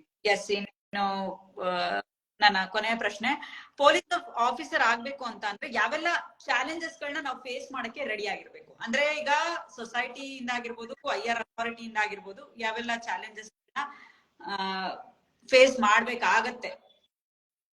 ನೋಡ್ರಿ, ಚಾಲೆಂಜಸ್ ಅಂತ ಏನು ಇರಲ್ಲ. ಅಂದ್ರೆ ಕೆಲವೊಬ್ರು ಹಂಗಾಗಿ ಆಗ್ತಿರ್ತಾರೆ, ನೀನ್ ಹಂಗ ನೀನ್ ಹಿಂಗ. ಅಂದ್ರೆ ಚಾಲೆಂಜಸ್ ಅನ್ನೋಕೆ ಏನಿಲ್ಲ ಮೇಡಮ್. ಇದು ಡಿಪಾರ್ಟ್ಮೆಂಟ್ ಅಲ್ಲಿ ಪ್ರತಿಯೊಂದು, ನಾನು ಇಲ್ಲಿ ಡ್ಯೂಟಿ ಮಾಡ್ತಾ ಇದ್ದೀನಿ ಅಂದ್ರೆ ಬೆಂಗಳೂರಲ್ಲಿ ಹೋದ್ರು ಕೂಡ ಒಂದು ಸ್ಟೇಷನ್ ಚೆನ್ನಾಗಿ ನಾನು ಹೋದ್ರು ಕೂಡ ಅಲ್ಲಿ ಏನ್ ನೋಡ್ತಾರೆ ಅಂದ್ರೆ ನಮ್ಮವರಪ್ಪ, ಇದು ನಮ್ಮವನೇ ಅಂತ ಆತರ ಇಂದ ನೋಡ್ತಾರೆ. ಹಂಗಾಗಿ ನಾವು ಈ ಚಾಲೆಂಜಸ್ ಅಂತ ಯಾವ್ದು ಸಿಗಲ್ಲ ಇಲ್ಲಿ.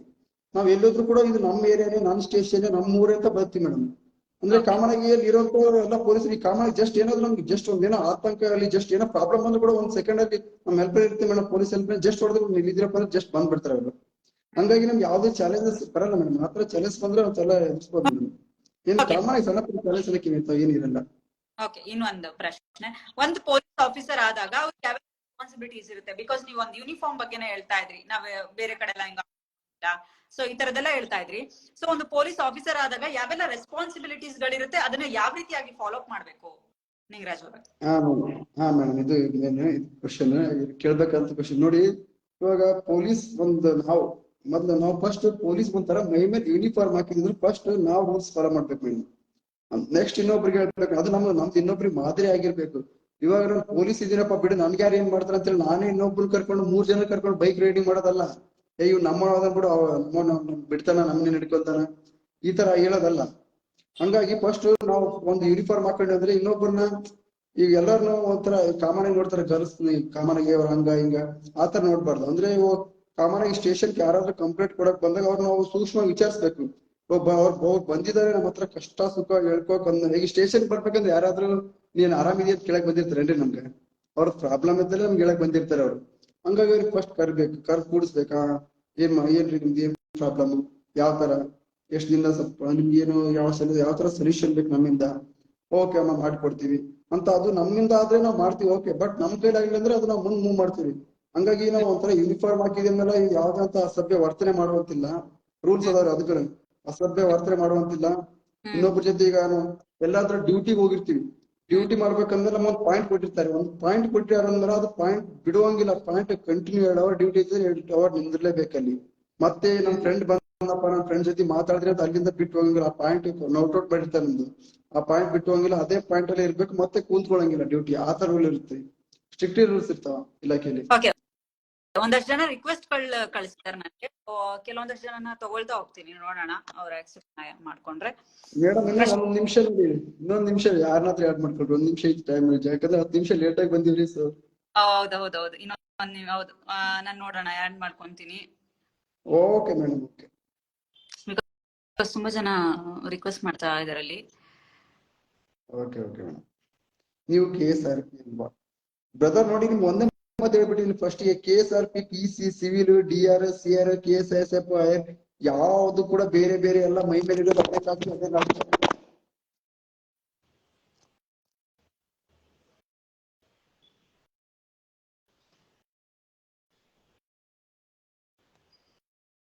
ಓಕೆ ಫೈನ್ ಸರ್ ನಿಮ್ ಬುಕ್ ಕೊಡಿ. ಹಾ ಓಕೆ ಓಕೆ, ಕೊಡ್ತೀನಿ, ಬುಕ್ ಕಳಿಸ್ತೀನಿ ಮೇಡಮ್. ಮತ್ತೆ ನಾವು ಮುಂದೆ ನಿಮ್ಮ ಭೇಟಿ ಇದ್ರೆ ಸಿಗೋಣ ಅಂತ ಮೇಡಮ್. ನಮ್ಗೆ ಟೈಮ್ ಐತಿ. ಶ್ಯೂರ್ ಖಂಡಿತ. ಯಾರ್ದು ಇಲ್ಲ ಅಕ್ಸೆಪ್ಟ್ ಆಗ್ತಿಲ್ಲ. ಸಾರಿ ಮೇಡಮ್, ಯಾಕಂದ್ರೆ ನನಗೆ ಇನ್ನೂ ಜಾಸ್ತಿ ಹೇಳ್ಬೇಕು, ಜಾಸ್ತಿ ಮಾತಾಡ್ಬೇಕಂತ ಆಸೆ ಇತ್ತು. ಬಟ್ ನನಗೆ ಡ್ಯೂಟಿ ಟೈಮ್ ಕರೆಕ್ಟ್. ನಾನು 8 ಗಂಟೆಗೆ ಹೋಗ್ತೀನಿ. ನಾ ಕರೆಕ್ಟ್ ಆಗಿ 7 ಗಂಟೆಗೆ ಬಂದ್ರೆ ನಾನು ಮಾತಾಡ್ತಿದ್ದೆ. ಇನ್ನು ಯಾಕಂದ್ರೆ ಒಂದು 15 ನಿಮಿಷ ಲೇಟ್ ಆಗಿ ಬಂದಲ್ಲ, ಸೊ ಲೇಟ್ ಆಯ್ತು. ನೋ ಇಶ್ಯೂಸ್ ನಿಂಗರಾಜ್ ಅವರೇ, ಮತ್ತೆ ಖಂಡಿತವಾಗ್ಲೂ ಲೈವ್ ಅಲ್ಲಿ ಸಿಗೋಣ. ಬಿಕಾಸ್ ಲೇಟ್ ಆಗ್ತಾ ಇದೆ. ತುಂಬಾ ಜನ ನನಗೆ ರಿಕ್ವೆಸ್ಟ್ ಮಾಡಿದ್ರು ನನ್ನನ್ನ ಇವತ್ತು ಲೈವ್ ತಗೊಳಕ್ ಆಗುತ್ತಾ ಅಂತ. ಖಂಡಿತವಾಗ್ಲೂ ಪಾಪ ಅವ್ರ ಡ್ಯೂಟಿ ಇದೆ ಅಂತೆ, ಸೊ ನಾನು ಕೂಡ ಫೋರ್ಸ್ ಮಾಡೋದಕ್ಕಾಗಲ್ಲ. ಅವರೇ ನಿಮ್ಗೆ ಸಪರೇಟ್ ಆಗಿ ಲೈವ್ ಬಂದಾಗ ಖಂಡಿತವಾಗ್ಲೂ ನಿಮ್ಮ ಇನ್ನೊಂದಷ್ಟು ಪ್ರಶ್ನೆಗಳಿಗೆ ಅವ್ರ ಉತ್ತರವನ್ನ ಕೊಡ್ತಾರೆ. ಅಂಡ್ ಖುಷಿ ಆಯ್ತು ನಿಂಗರಾಜ್ ಅವರೇ, ವೆರಿ ಸ್ಮಾಲ್ ಏಜ್ ಗೆ ದೊಡ್ಡ ಅಚೀವ್ಮೆಂಟ್ ಮಾಡಿದೀರಾ. So proud of you. ಅದು ನಮ್ಮ ಹೆಮ್ಮೆಯ ಪೊಲೀಸ್ ಅಧಿಕಾರಿಯಾಗಿ ನಿಮ್ ಕಾರ್ಯವನ್ನ ನಿರ್ವಹಿಸ್ತಿದ್ದೀರಾ. ಖುಷಿ ಆಗ್ತಾ ಇದೆ. ಇನ್ನೊಂದಷ್ಟು ನೀವೆಲ್ಲ ಕನಸುಗಳು ನೆರವೇರ್ಲಿ. ಆದಷ್ಟು ಬೇಗ ಎಲ್ಲಾ ಪ್ರಮೋಷನ್ಸ್ ಗಳು ನಿಮಗ್ ಸಿಗ್ಲಿ. ಥ್ಯಾಂಕ್ ಯು ಸೋ ಮಚ್ ಅವಕಾಶವನ್ನ ಕೊಟ್ಟಿದ್ದಕ್ಕೆ. Okay madam, thank you. ಜೈ madam. Thank you so much for joining.